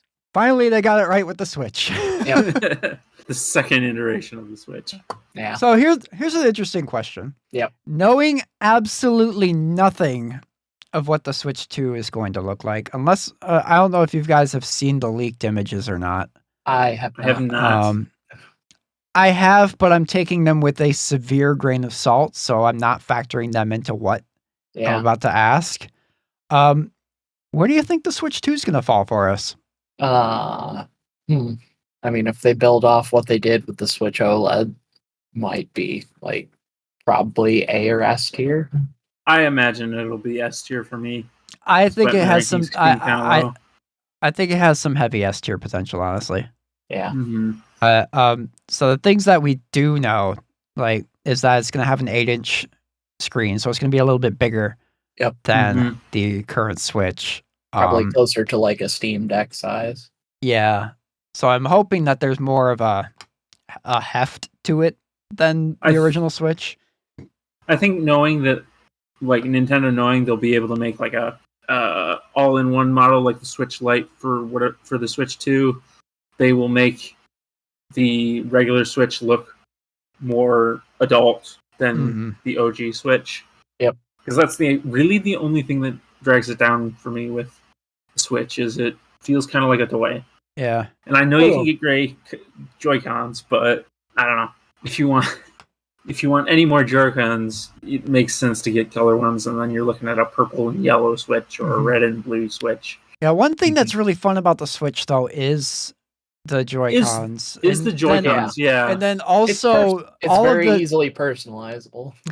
Yeah, and also, I don't know how much this should or would factor into it, but like all of the third-party support for like, like Hori makes the Split Pad Pros, which is basically like an entire controller just split in half that you can slot into the Joy-Cons on the Switch, and then you have basically full controllers and stuff, and they do a lot of cool designs with that. Yeah. But functionally, the Switch is amazing. Yes. Functionally, yes. Plus, it is a console too, but that doesn't affect anything here. Yep.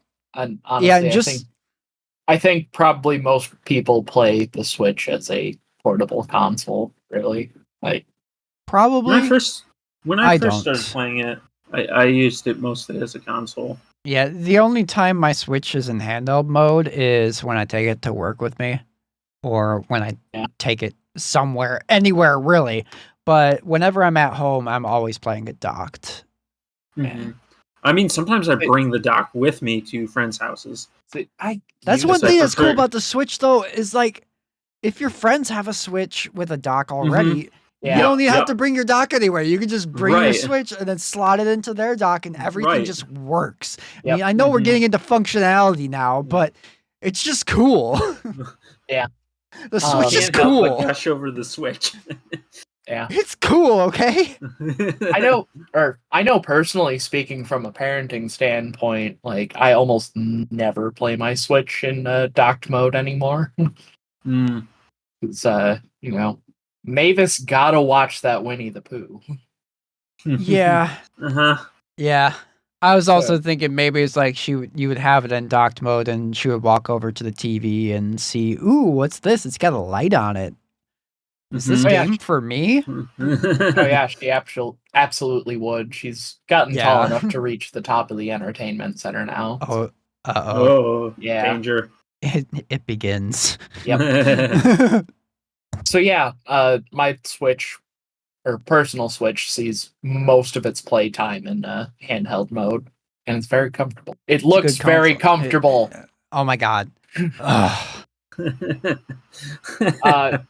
And seeing my wife's Switch Lite compared to my Switch, it looks a bit too small for my liking.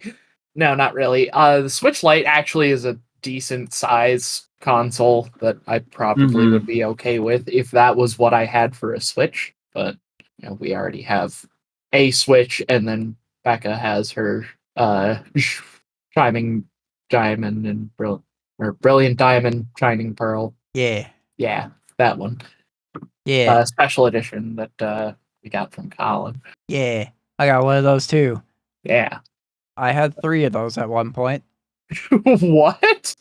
I don't want to talk about it. Like I knew about the extra one that you ended up with that we bought from you, but how did you get a third one? Well, remember I was having all the trouble with getting one shipped to me, so I had originally pre-ordered one from the PokemonCenter.com, I think. Yep. That was taking forever, and I think that was the one I sold to you guys. So I went And then I bought one on GameStop's website, and then they just canceled it, I think. Oh.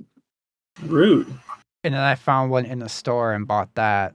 I forget how it all came together. I don't think I ever like physically had 3 in hand, but there were 3 of them that I exchanged funds for, basically. Wow. It was a nightmare trying to get that thing, and it really didn't have to be. I just really wanted to make sure I got one, so I was very, very impatient. Yeah.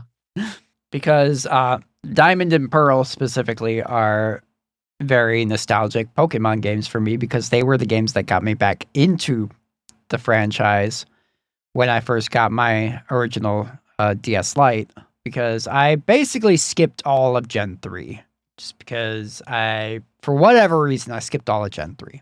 I didn't have a Game Boy Advance when they came out, and I just never really got around to getting them when I finally got one. So I got really, really back into Pokemon with Gen 4. So they announced this Gen 4 special edition console. I'm like, yes, I need this. So I was like very, very, very struggling to get one when I finally got one. But that brings us to the end of our Nintendo consoles, at least. Wow. Mm-hmm. That was a lot So of we consoles. that was a lot of Nintendos. Yep. And now that we've finally made it through all of our Nintendo handhelds, we still have other people's handhelds to talk about, because wouldn't you know it, people saw the Game Boy and were like, we can do that. But can they, though? And that is Let's the question. find out. Our first one from Sega. You may have heard of it. The Sega Game Gear. I do enjoy the Game Gear. I own a Game Gear. Of course you own a Game Gear. Lucas has it at B. Neal has it at B. I have it at C. I think it's B tier. Mm-hmm. I'd say so. I don't have any strong feelings as to whether as to my placing on it. I was just kind of, as I was going through, I was like, C seems right. I wasn't It looks cool. I don't know. Yeah, it No. does look cool. That screen is absolute garbage, but yeah, it looks cool. It looks very 90s. Yeah. It had, unlike the Game Boy, it has a backlit screen and also had a color screen. Mm-hmm. The only problem is that it was like It ate batteries. it ate batteries. I briefly mentioned when we were talking about the original Game Boy, or no, when we were talking about the Game Boy Pocket, how that used 2 AAAs versus the Game Boy's 4 AAAs. Mm-hmm. The Game Gear takes 6 AAAs. Yeah. Yeah. Very expensive console to play. Yeah. And for all of that, you didn't even get that great looking of a screen, because it was early color LCD screen. And this was like before LED backlighting, or even like, this was before LED backlighting existed. So yeah, so it wasn't even really so much of a backlight as it was basically a strip of lights across the bottom that showing up across the top of the screen, kind of like the SP, right? It wasn't even a strip of lights. It is literally a compact fluorescent light tube. Seriously? Yes. Oh. No wonder this thing ate batteries. It's like literally everything was the least efficient thing it could be. Yes. I will say, though, it Good was job, cool. Sega. I'm getting into functionality. It was kind of cool that it could play like Master System games. Yeah. Ported to this thing. Yeah. Yeah, it was basically just a portable Master System. Yeah. With a smaller screen, unfortunately. Yeah. Also, you could get a TV tuner accessory, which in our in the thread for the Hey Listeners question, Jazzy pointed out, it's like, oh, I bet Lucas is going to like S rank some sort of Sega handheld Master System TV tuner combo, and it's like, hey, that actually exists. That was an official accessory. Yeah. So yeah, you could tune in and use your Game Gear as a portable color television, I guess. The Game Gear is just something I've always kind of admired from afar. It's a But cool speaking looking handheld. Yeah, but speaking of it being a portable master system, essentially, our next Sega handheld, I bet you guys listening didn't know that there was also another Sega handheld, the Sega Nomad, which was, instead of a portable master system, it was a portable Sega Genesis that played full-size Genesis cartridges. Yep. It was a Genesis on the go, and all that entails. Yep. Uh-huh. The Genesis had a fantastic library of games compared to the Game Gear, but we're not talking about that. But let's just get into where this fell on the ranking. I had it at C tier. Lucas had it at C tier. Neal had it at D tier. C. Yeah. It's kind of fugly. Yeah. It's got like an asymmetrical sloped design where like the D-pad end is wider than the button end. It looks like a camera. It does. Yeah. It does. Yeah. I think that hits the nail on the head perfectly. Why is the screen bezel slanted too? It's awful. Sega, what are you doing? They were floundering. They also had to set out at the same time. And the shapes of the buttons too, like what they're eggs. Why are the buttons eggs? I'm really curious about the D-pad on that, if that's any better than a 6-button Genesis controller, considering they gave it a 6-button controller layout. I've never seen a Nomad in person, so I could not tell you. Yeah. I'm curious, though. Looking at a video of it on YouTube, this guy's saying it's one of the best D-pads he's ever used, that it's really, really nice. Fascinating. Yeah. Sus. It's kind of sus. Yeah, that does seem like hyperbole. Can you plug the 32X into it? Nope. Can we assemble a tower of power? You can't do this Sonic CD or Sega CD either. Damn. Disappointing. Anyway, next up we have the Atari Lynx, because Atari naturally also wanted to try in Game Boy. Yep. Lucas has it at D. Neal has it at C. And I have it at D. Once again. Not great. Fugly. It's kind of shaped like a Nintendo Dogbone controller in a way. Mm-hmm. And I don't even know what's going on with those buttons. I didn't notice the buttons until just now. It's shaped that way, if I remember correctly, to play in both horizontal and vertical positions. I had a feeling, but God, it looks so bad. There's 4 face buttons, but they are separated by a giant speaker screen in the middle. Yeah. Of them. So there's 2 buttons at the bottom corner and 2 buttons in the top corner. And then on the left side of the handheld, the D-pad is in this tiny little circle with nothing but empty space surrounding it. Yeah. It looks really bad.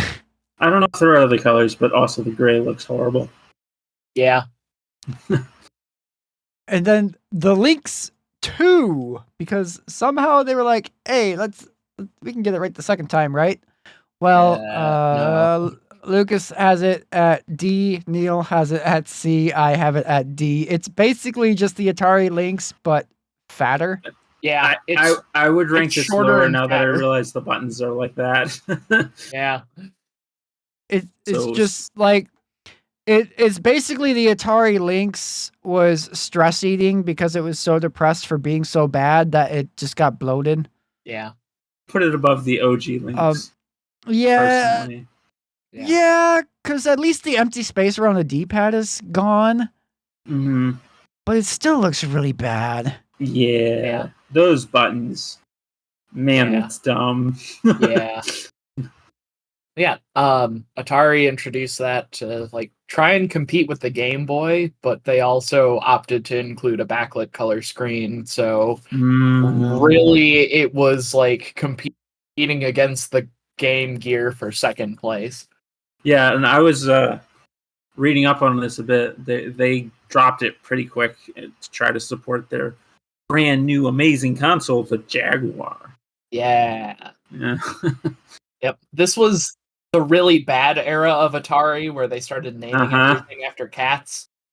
Right. Because They were they were foreseeing Apple's future. yes. Because yeah, they also were like supposedly working on the Atari Panther in the background too. See, one of my favorite things about this era, specifically of handhelds, though, is that all of them have the same fatal flaw in that they all looked to the Game Boy and completely missed the assignment. They completely missed why the Game Boy was so good. And they were just so like focused on making something better that they couldn't even make something as good as. Yeah. Like, yeah. Just really goes to show the like sort of creative impact that Gunpei Yokoi had on the video game industry as a whole. Yeah. But anyway, that's Atari's failed attempts at capturing Nintendo's magic. Let's move on to Neo Geo. Well, before that, consider the following. Like, the Lynx and the Game Gear were both trying to compete with the original Game Boy. Not the Game Boy Pocket or the Light or the Color, like the original Game Boy. And yeah. Yep. But now SNK enters the ring with the Neo Geo Pocket and the Neo Geo Pocket Color. Yeah. But starting with the Neo Geo Pocket, Lucas, you had it at B. Neal, you had it at... See if you can find it. Oh, there it is. Neal, you had it at S? Yeah. It's not a bad design. I've got it at C. So let's see here. It's very evocative of what would become the Game Boy Advance. C, I think it's a B tier? That sounds about right. I think B sounds right. And then the Pocket Color, Lucas has that A. Neal has that S. I have it at C. I guess that makes it an A? Sounds about right. Yeah. Yeah, for me, like visually just looking at it, there wasn't really a whole lot differentiating the two other than just like their colors. One's color, yeah. I mean, they're very identical devices. Yeah, a color screen is more pleasing to look at.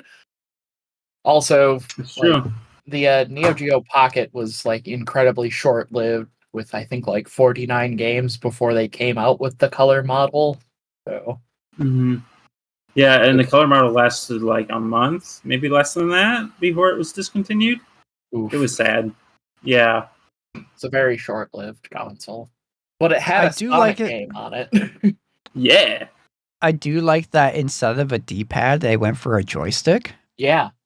That's kind of unique. But also at the same time, this thing wasn't playing 3D games, was it? No. There's no way.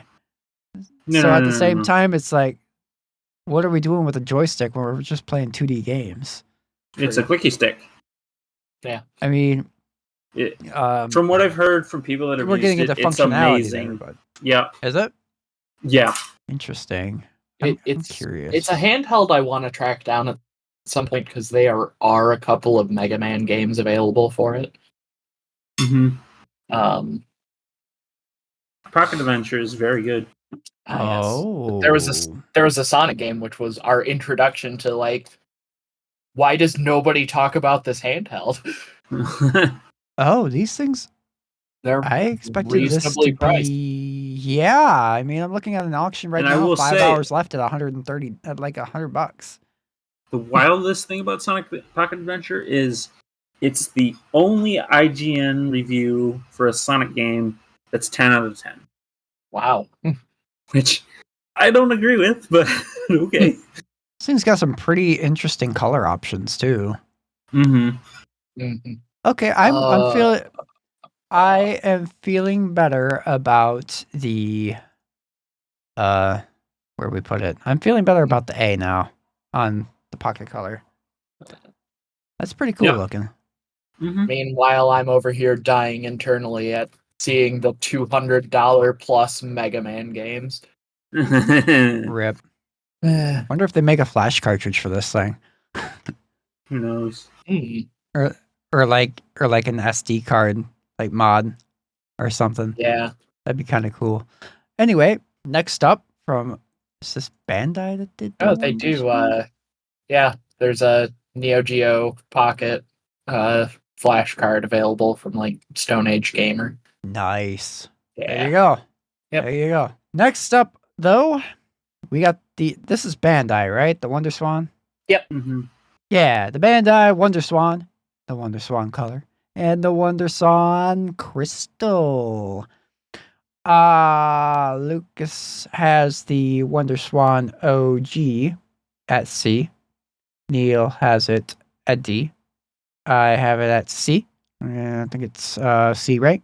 Yeah. And then the Wonder Swan color. Lucas has it at C. Neal has it at D. I have it also at C. C. The Swan Crystal. Lucas has it at B. Neal has it at D. I have it at C. I think it's also C. Yeah. I think it's the best looking of them. It's Mm-hmm. Would agree. the Wonder Swans are just too busy with the buttons. There's too many buttons. Yeah. And these I know for sure support both horizontal or portrait and landscape modes for their games, which is why there's so many dang buttons on them. It's a lot of there's so many buttons. Yeah.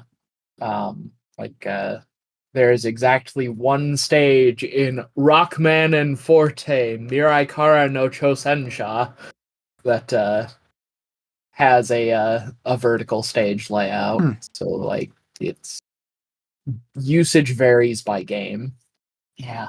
It just looks technically it's got a similar amount of buttons as the Switch. Yes. The layout on the Switch is much cleaner though. That's wild. Wow. Yeah. Bad. It's bad. Eek. Anyway. Yeah. Next up. Unfortunately, Gunpei Yokoi wasn't able to catch lightning in a bottle a second time with this design. Yeah. But next up, now we're getting into Sony's handhelds. First up is the Sony PSP, the PlayStation Portable. The PSP. This thing looks cool. Lucas has it at S. Neal has it at S. I have it at A. Well, I guess that's our second S tier. There we go. So the reason I didn't give it S specifically was there's only one thumbstick. That's true. Only one thumbstick. Otherwise, I love the PSP though. But yeah, Sony would iterate on their handheld to remedy the one singular thing holding back the PSP in a later handheld. I'd switch out my ordering. I didn't realize that. Swap places with PSP and the one you're talking about. All right. And next up is the PSP Go, which was, it existed. Lucas has it at C. Neal has it at S for some reason. And I have it Love at the C. sliding phone ability. That's so cool. No! It is. It looks awful. Functionally, maybe it's cool. Yeah. I never bought into that. I think it looks terrible. I don't like it. I had a slide phone in high school and I thought it was amazing. I guess that's personal preference. Slide phones are kind of cool. And everything else that I hate about this thing has to do with its functionality, so that did not factor into my ranking. I just think it looks that bad. It does indeed look like it does not have a UMD disk drive. Yeah, this was Sony trying to do the all digital thing before they really before there was actual like network infrastructure for practically doing all digital. Yeah, this thing flopped incredibly hard. I think it came out in like 2009 or 2010, and they're just something like that. Like they had only like just gotten like the PlayStation 3 storefront up and running and off the ground, and they're like, "Hey, what if we did this with the PSP?" Yeah, and it didn't work. Highest rated for me. It's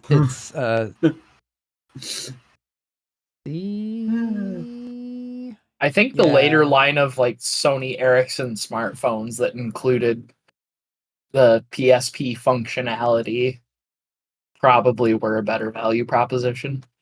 Mm-hmm. Yeah, so we'll put it at B, since Neal does have an S in there to compromise between Lucas and I giving it a C.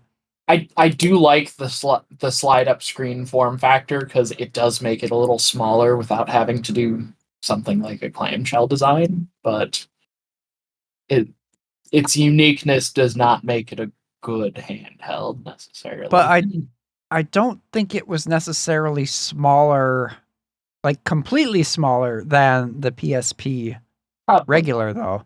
Mm-hmm. I think it was thinner, but it was also taller. Yeah.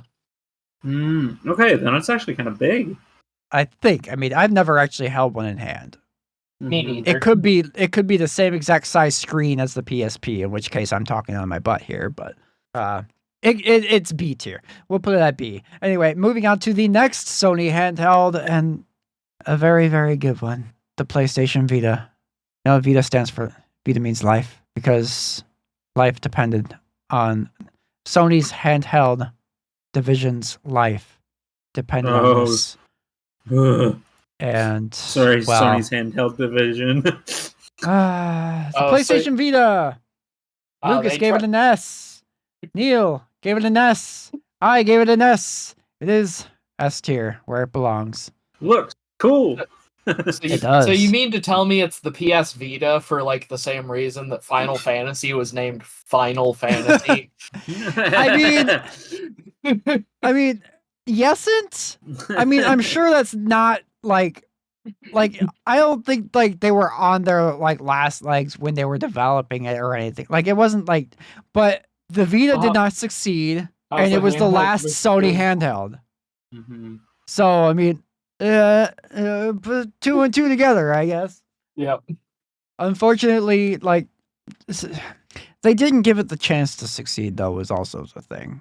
This thing had everything in it to go toe to toe with the 3DS, and Sony just did not really put the effort into making it go the distance. It could have easily competed with the 3DS if they put the time into it. Yeah. But basically, just like they're kind of doing with the PSVR 2 right now, it's like they had their one batch of first-party games for it, and then the rest of it, they just relied on third-party support, and you can't do that. Yeah. Mm-hmm. The 3DS wasn't as successful as it was because of the third-party support. It was because Nintendo put everything into it. Yeah. But the Vita is a fantastic handheld. Both variants of it are, well, the original version of the Vita actually had an OLED screen in it. Oh, wow. As well. Like, it was a very impressive piece of hardware, especially for the price. Mm-hmm. But yeah, I love that thing. It's also surprisingly easy to hack, which I found out when I was hacking mine for getting my save file of Persona 4 Golden off of it and onto my computer. So there's that. It's a good device. I highly recommend it. But yeah, S tier. Next up, we have a thing. The Turbo Graphics Turbo Express.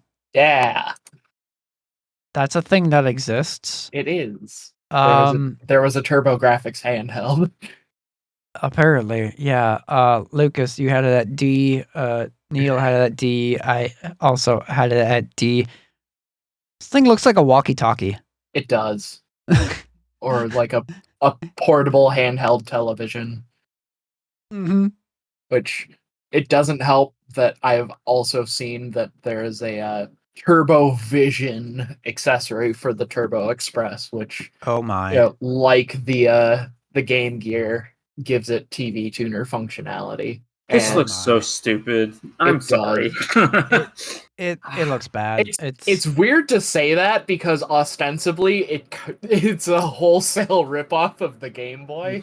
It Yeah. really is. It's got some sliders, but Yeah, but it looks thicker than the Game Boy, which is a yeah, bad thing, considering how thick the Game Boy is. yeah. And what's up with the nubbins on the top? the nubbins. I don't. It's got ears. I think that's where the TV tuner clips onto. Yeah, it's definitely. You know what it looks like? It looks like a old movie with fictional, like paranormal tech. Like you wave this thing Yeah. around, Oh, it's yeah. like there's a ghost there. Yep. I wouldn't be surprised if someone's used it as a prop in their show or something. Right? Yeah. This is absolutely a ghost detector. Like with the Turbo Vision tuner strapped onto it. You find so many ghosts with that. Oh my gosh, you're right. It's got an antenna. That's great. But let's move on from that thing. We only have 4 more to go, guys. Poor TurboGrafx never gets any love. Moving on from that, though, we only have 4 things to go. Well, actually, we have a lot more than 4. Because, we can't talk about gaming handhelds without Tiger Electronics, right? So now we're going to spend the next hour ranking every single Tiger Electronics toy ever made. So, yeah, here we go. I got Sonic the Hedgehog 3 right here. Actually, yeah, no, that's not Shadow happening. basketball. That's Rogue not, and Amy tennis. no. We're, Sonic the skateboarding. we're not doing this, guys. But we are ranking a Tiger Electronics device called the Gamecom. Oh yeah. Never heard of this thing. Did it play? I have. Did it play cartridges or? It did, Interesting. but the games were all like Tiger Electronics handheld. Yeah. And it had a 56K modem built in that you could check your email with. Wow. It was basically like a PDA. Yeah. That's so dumb. Why? Lucas, you had it at B. Neal had it at C, and I had it at D. I think it's C tier. It's honestly not the worst looking console I've ever seen. No, it's not. It's the dark bottom half that ruins it for me. Really? You mean where the stylus is? Yeah, that's a stylus? It's That's a stylus? Oh my god. That the entire lower half of this console is what ruins it for me. That's terrible. No, I don't know. Anyway, next up is the Zodiac. Ah, yes, with the a little- Half-Wave Zodiac, an actual PDA. Yes, never heard of this one either, but anyway, that's what's fun about gaming handhelds is they just kind of came out of the woodworks one day because the Game Boy did a thing. Anyway, I had this one at C, and Lucas had this one at C, and Neal had this one at B. Well, I guess it's C rank. Wait, and what? this one doesn't look terribly bad. It's just bland. Yeah, so it's literally spun off of a spin-off company from Palm, makers of the Palm Pilot, I see. and it runs Palm OS. Nice. So it's basically a Palm Pilot geared towards games. Interesting. And it had Doom and a exclusive version of Duke Nukem on it, so that's cool. Of course it had Doom. Yeah. The fact that this is a Palm Pilot makes things make a lot more sense. Yep. And honestly, that's kind of why I like the look of it. It's very, like, it's 2000s high-tech, but Yeah. it looks high-tech. Yeah, it has a very, like, 1999 kind of look to it. Yeah. It looks like 1999. Yeah. But that's C tier. Next up, second to the last thing today is the Gizmondo. And That's the name, all right. The Sure Garbato is. Show. Lucas had it at D. Neal had it at C. I had it at D. This is D rank. This thing is fugly. Yeah. It looks What- like a garbage Puyo. For What- those who are familiar with Puyo Puyo. What are those L and R buttons? Bad, that's what. I've also heard that D-pad is absolutely terrible. It doesn't even look like a D-pad. Also, instead of like A, B, X, Y, it's got play, stop, fast forward, and rewind buttons. Yep. I feel like Because I it didn't was look at supposed this to be a one enough. multimedia device. I'm going to lower my ranking to D because this is stupid. It It's so is. bad. Yeah. It's produced by Tiger Telematics, not to be confused with Tiger Electronics. They've got a wild story behind them, including and not limited to one of the company's co-founders, like, crashing at a stolen Ferrari Enzo at almost 200 miles an hour on the freeway, claiming that he was doing work for the Department of Homeland Security. Wow. Oh. Yeah. Interesting. It also, that black coating along the signs of it is that sort of like rubbery feeling coating Oh, that starts no. degrading into sticky glue Oh, over time. No. Yeah. Oh. So not only does it look bad, but if you had one, it would feel bad too, and you should feel bad. Oh. Anyway. Yeah. They're all turning into lumps of sticky goo with no Gross. games because they're bad.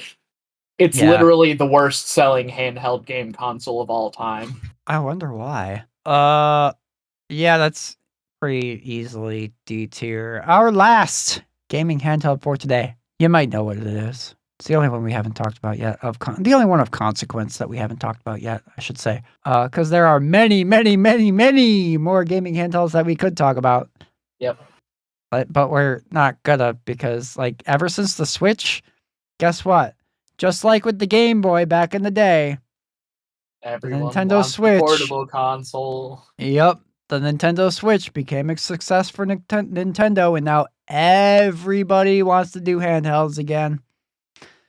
So yeah, so It's a we're money really, printer for them. It should be for us too. yeah, but really the only one really of consequence that came out of that so far, the Valve Steam Deck. Yeah. Lucas, you have it at S. Neal, you have it at S. The only one of the three of us that owns a Steam Deck, have it at S. It's S tier. It's a very Device. important handheld. This device is just symmetry defined. It's perfect. Actually, admittedly, I had it at A tier initially, and then I sat there and really, really looked at it, and I was like, what am I doing?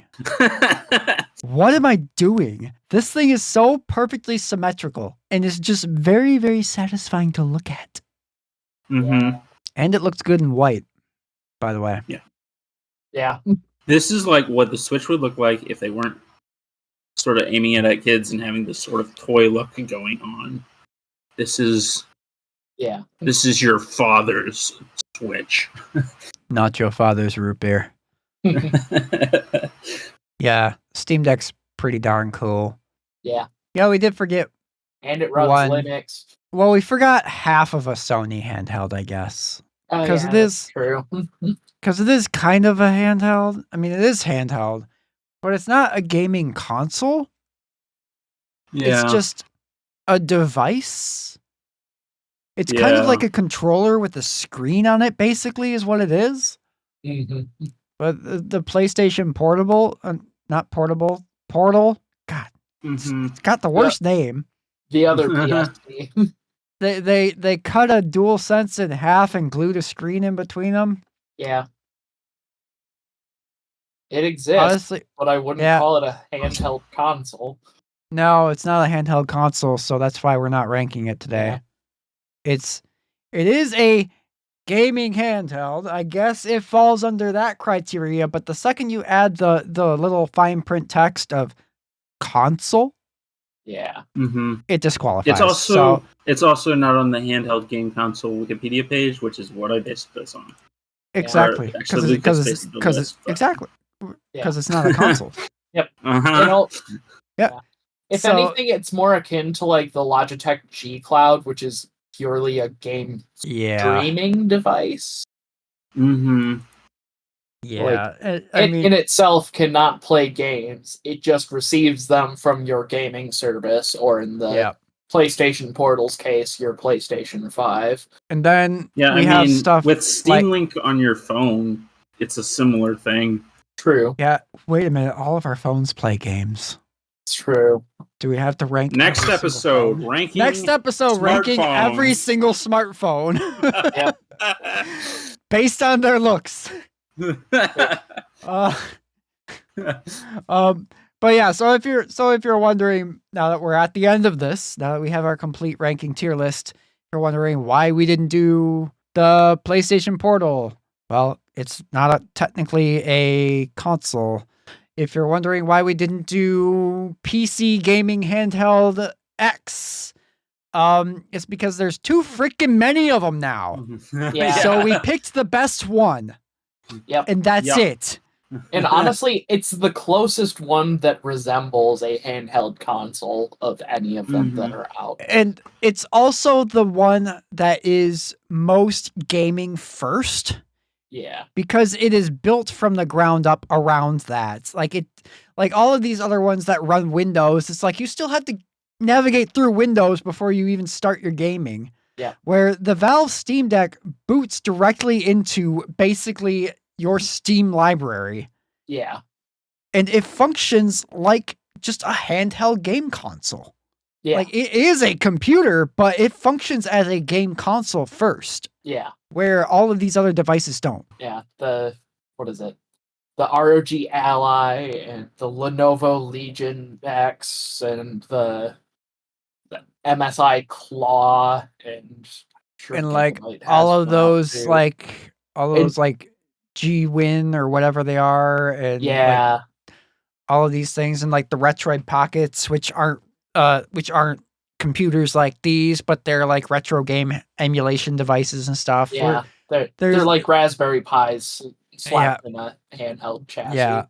I mean, we've already been here all day talking about this. I mean, we'd be here all month if we had all of those Yeah. in here. So it's like we picked the most important ones while also throwing in some that you might not have heard of just because they're really silly looking and stuff. So Yeah. Mhm. so that's our ranking. Let's run it down and then move on to our next segment. At S tier, we have the Nintendo Switch OLED, the PSP, the PS Vita, and the Steam Deck.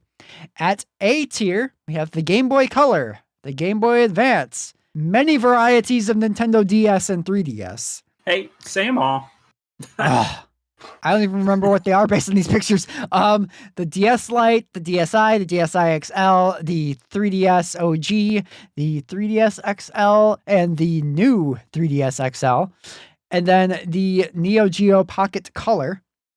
At B tier, the Game Boy Advance SP, the Game Boy Pocket, the Game Boy Pocket Lite, the new 3DS, the new 2DS XL, the Nintendo Switch, the Game Gear, the Neo Geo Pocket, the PSP Go Away. You're a miserable looking device, but anyway, the at C tier Game Boy Micro, the OG Game Boy that started all of this insanity. The Nintendo Switch Lite, the Sega Nomad, the Wonder Swan Crystal, the Wonder Swan Color, that Tiger Electronics thing, and that weird Palm Pilot thing that's not a Palm Pilot, the Zodiac, that's what it's called. At D tier, the original Nintendo DS, the slice of toast known as the Nintendo 2DS, the Atari Lynx 2, the Atari Lynx, that Turbo Graphics Turbo Express that looks like a walkie-talkie,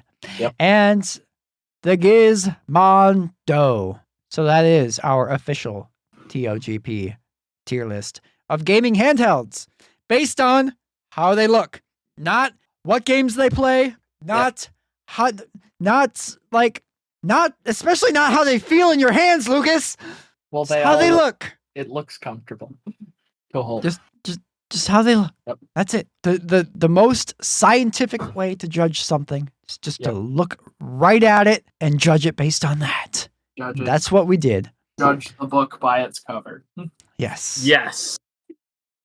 That's how we all picked video games when we were kids. It is, unfortunately. You may or may not have gotten the good quality game out of that, but anyway, let's move on. Our next segment, our weekly link to the past, and releasing 15 years ago today on the date of recording, which is September 29th, but all the way back in 2009, Kingdom Hearts 358 Days Over 2, except it is written as 358 over 2 days, but that's not how you pronounce it. 358/2 days. Yeah, we're dividing the 350 days over by 2, and 179 days. yes, Kingdom Hearts 179 days. This was the first Kingdom Hearts game to be featured on the Nintendo DS. Mm-hmm. And it follows the story of Roxas and Axel and another character basically runs parallel to Chain of Memories leading directly into Kingdom Hearts 2. But you should not play this or watch the cutscenes before Kingdom Hearts 2 because it spoils stuff. As someone that about this at the top of the episode. I think we did. Yeah, because we were talking about because when I was talking about Gaiden, same deal. Mm-hmm. But this was a perfectly topical. It was. Link to the past. Yeah, because Kingdom Hearts streams just started up again in the Discord, and then we have a Kingdom Hearts game to talk about on the very next podcast after they started up, and it just happened to be the game that we started streaming, or that we were going to be streaming right now if it weren't for the fact that I couldn't get it working properly, so we just watched the cutscenes instead. But beside the point, I did mention that I am currently playing through the game proper now as well, and I really enjoy this game. I had this game loaned from a mutual friend of all of ours when I was in high school. Yeah, would have had to be high school. And I actually enjoyed this game a lot, even though pretty much everybody on the stream was like, "This is a terrible game." The story's good, but the gameplay is miserable. I'm like, I didn't beat it, but I was having a good time. The thing the Melon Mix does though really well is it does make it feel closer to playing Kingdom Hearts 2. Mm-hmm. And I really like the kind of Resident Evil 4 style slot system.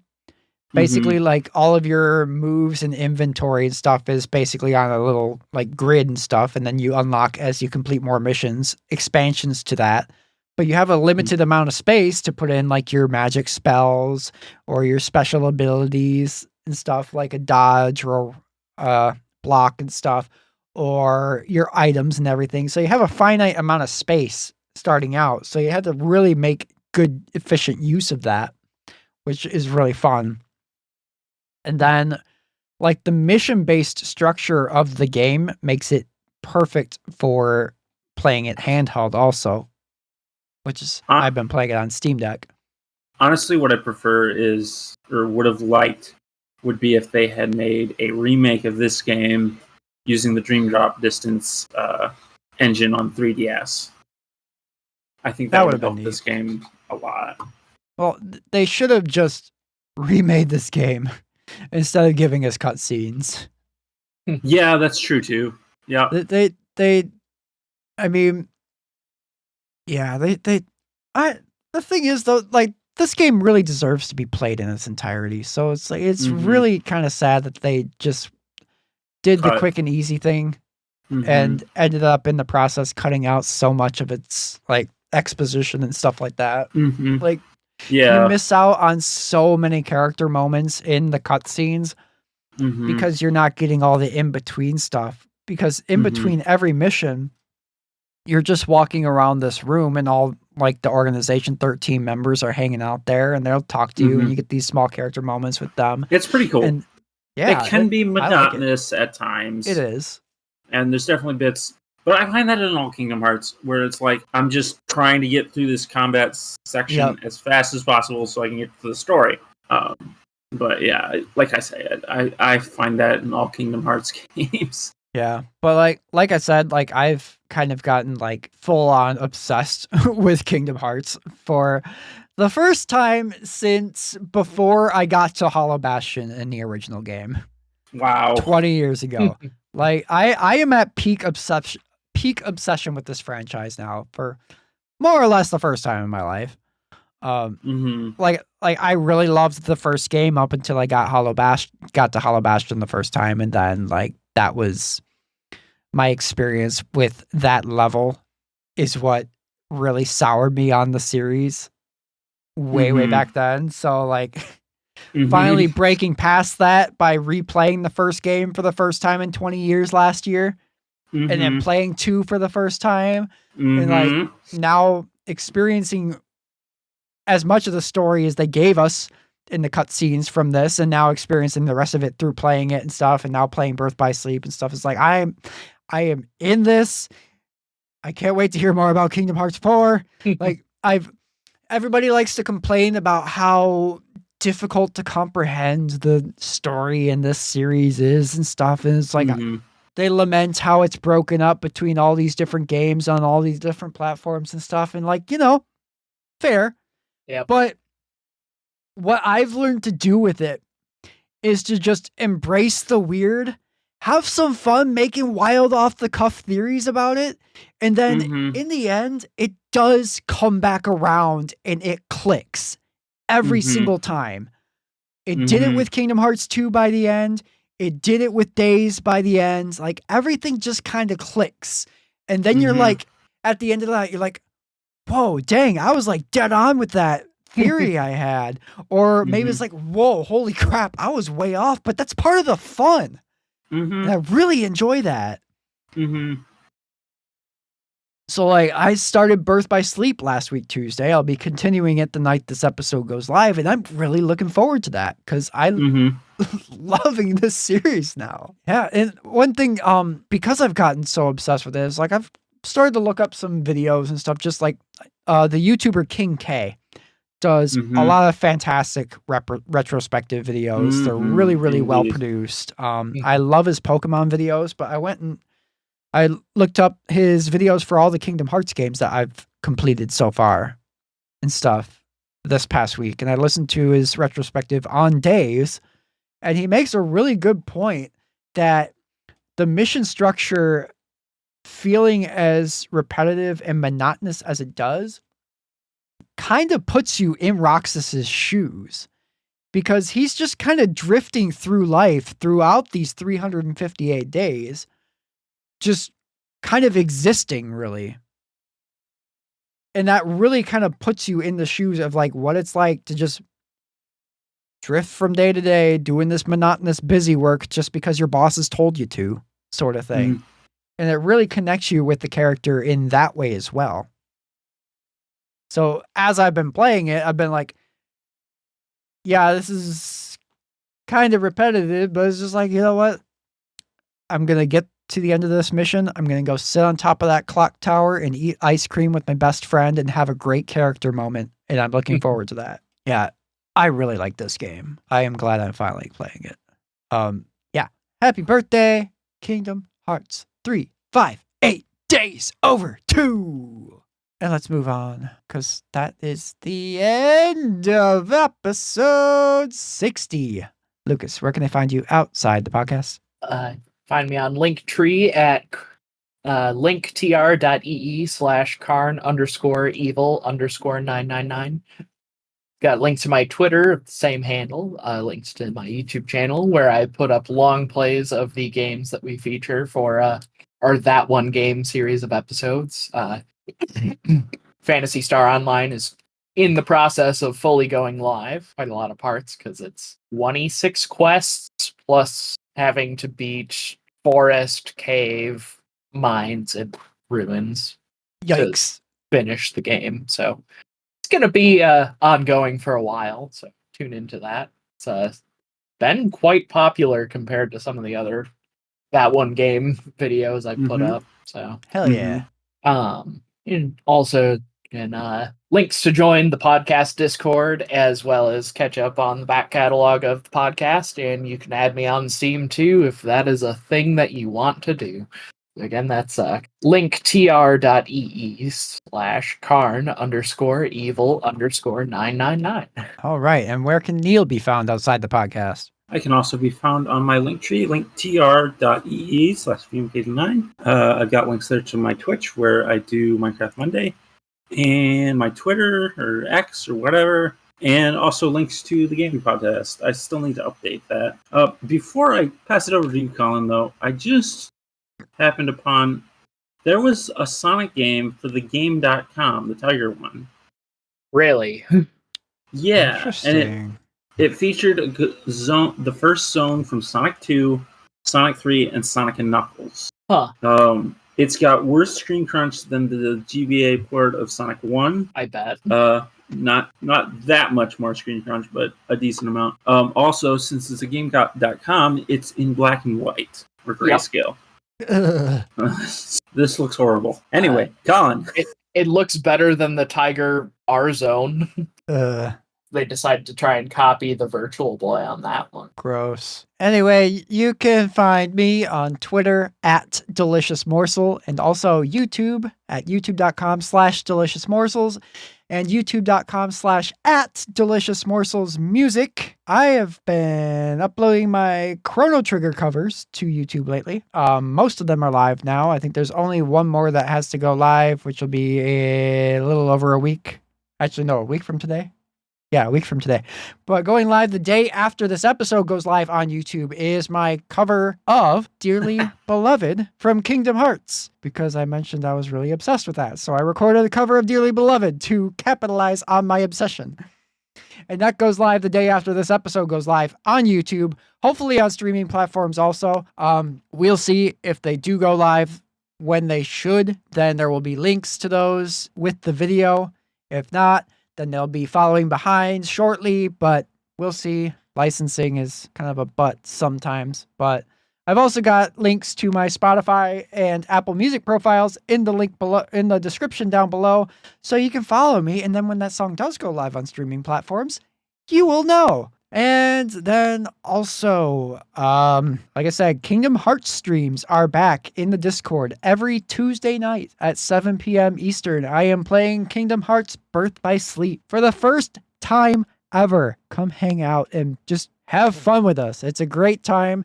They make fun of me for how bad I am at this game because I'm kind of bad at Kingdom Hearts games.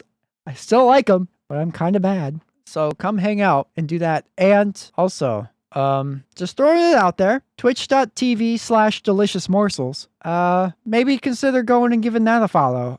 There might be some things happening on that channel sometime in October. Yeah, so there's that. Anyway, that's all. And as always, if you liked what you heard here today, please be sure to hit the subscribe button where that's an option. Leave us a review on Apple Podcasts because I hear they like that stuff. Hit the like button if that's a thing, and feel free to share this episode with a friend. We are going to be back in a couple weeks with another episode. But until then, have a wonderful rest of your day, and remember... Play for the cows. Stay for the TurboGrafx Turbo Express. I don't think anybody's doing that. No, don't stay for that. No. Okay. Stay for the tigergame.com. No, we're not staying for that either. Stay for the Gizmondo. We're leaving. We're leaving. Goodbye. Stay for the Tapwave Zodiac. No, stop!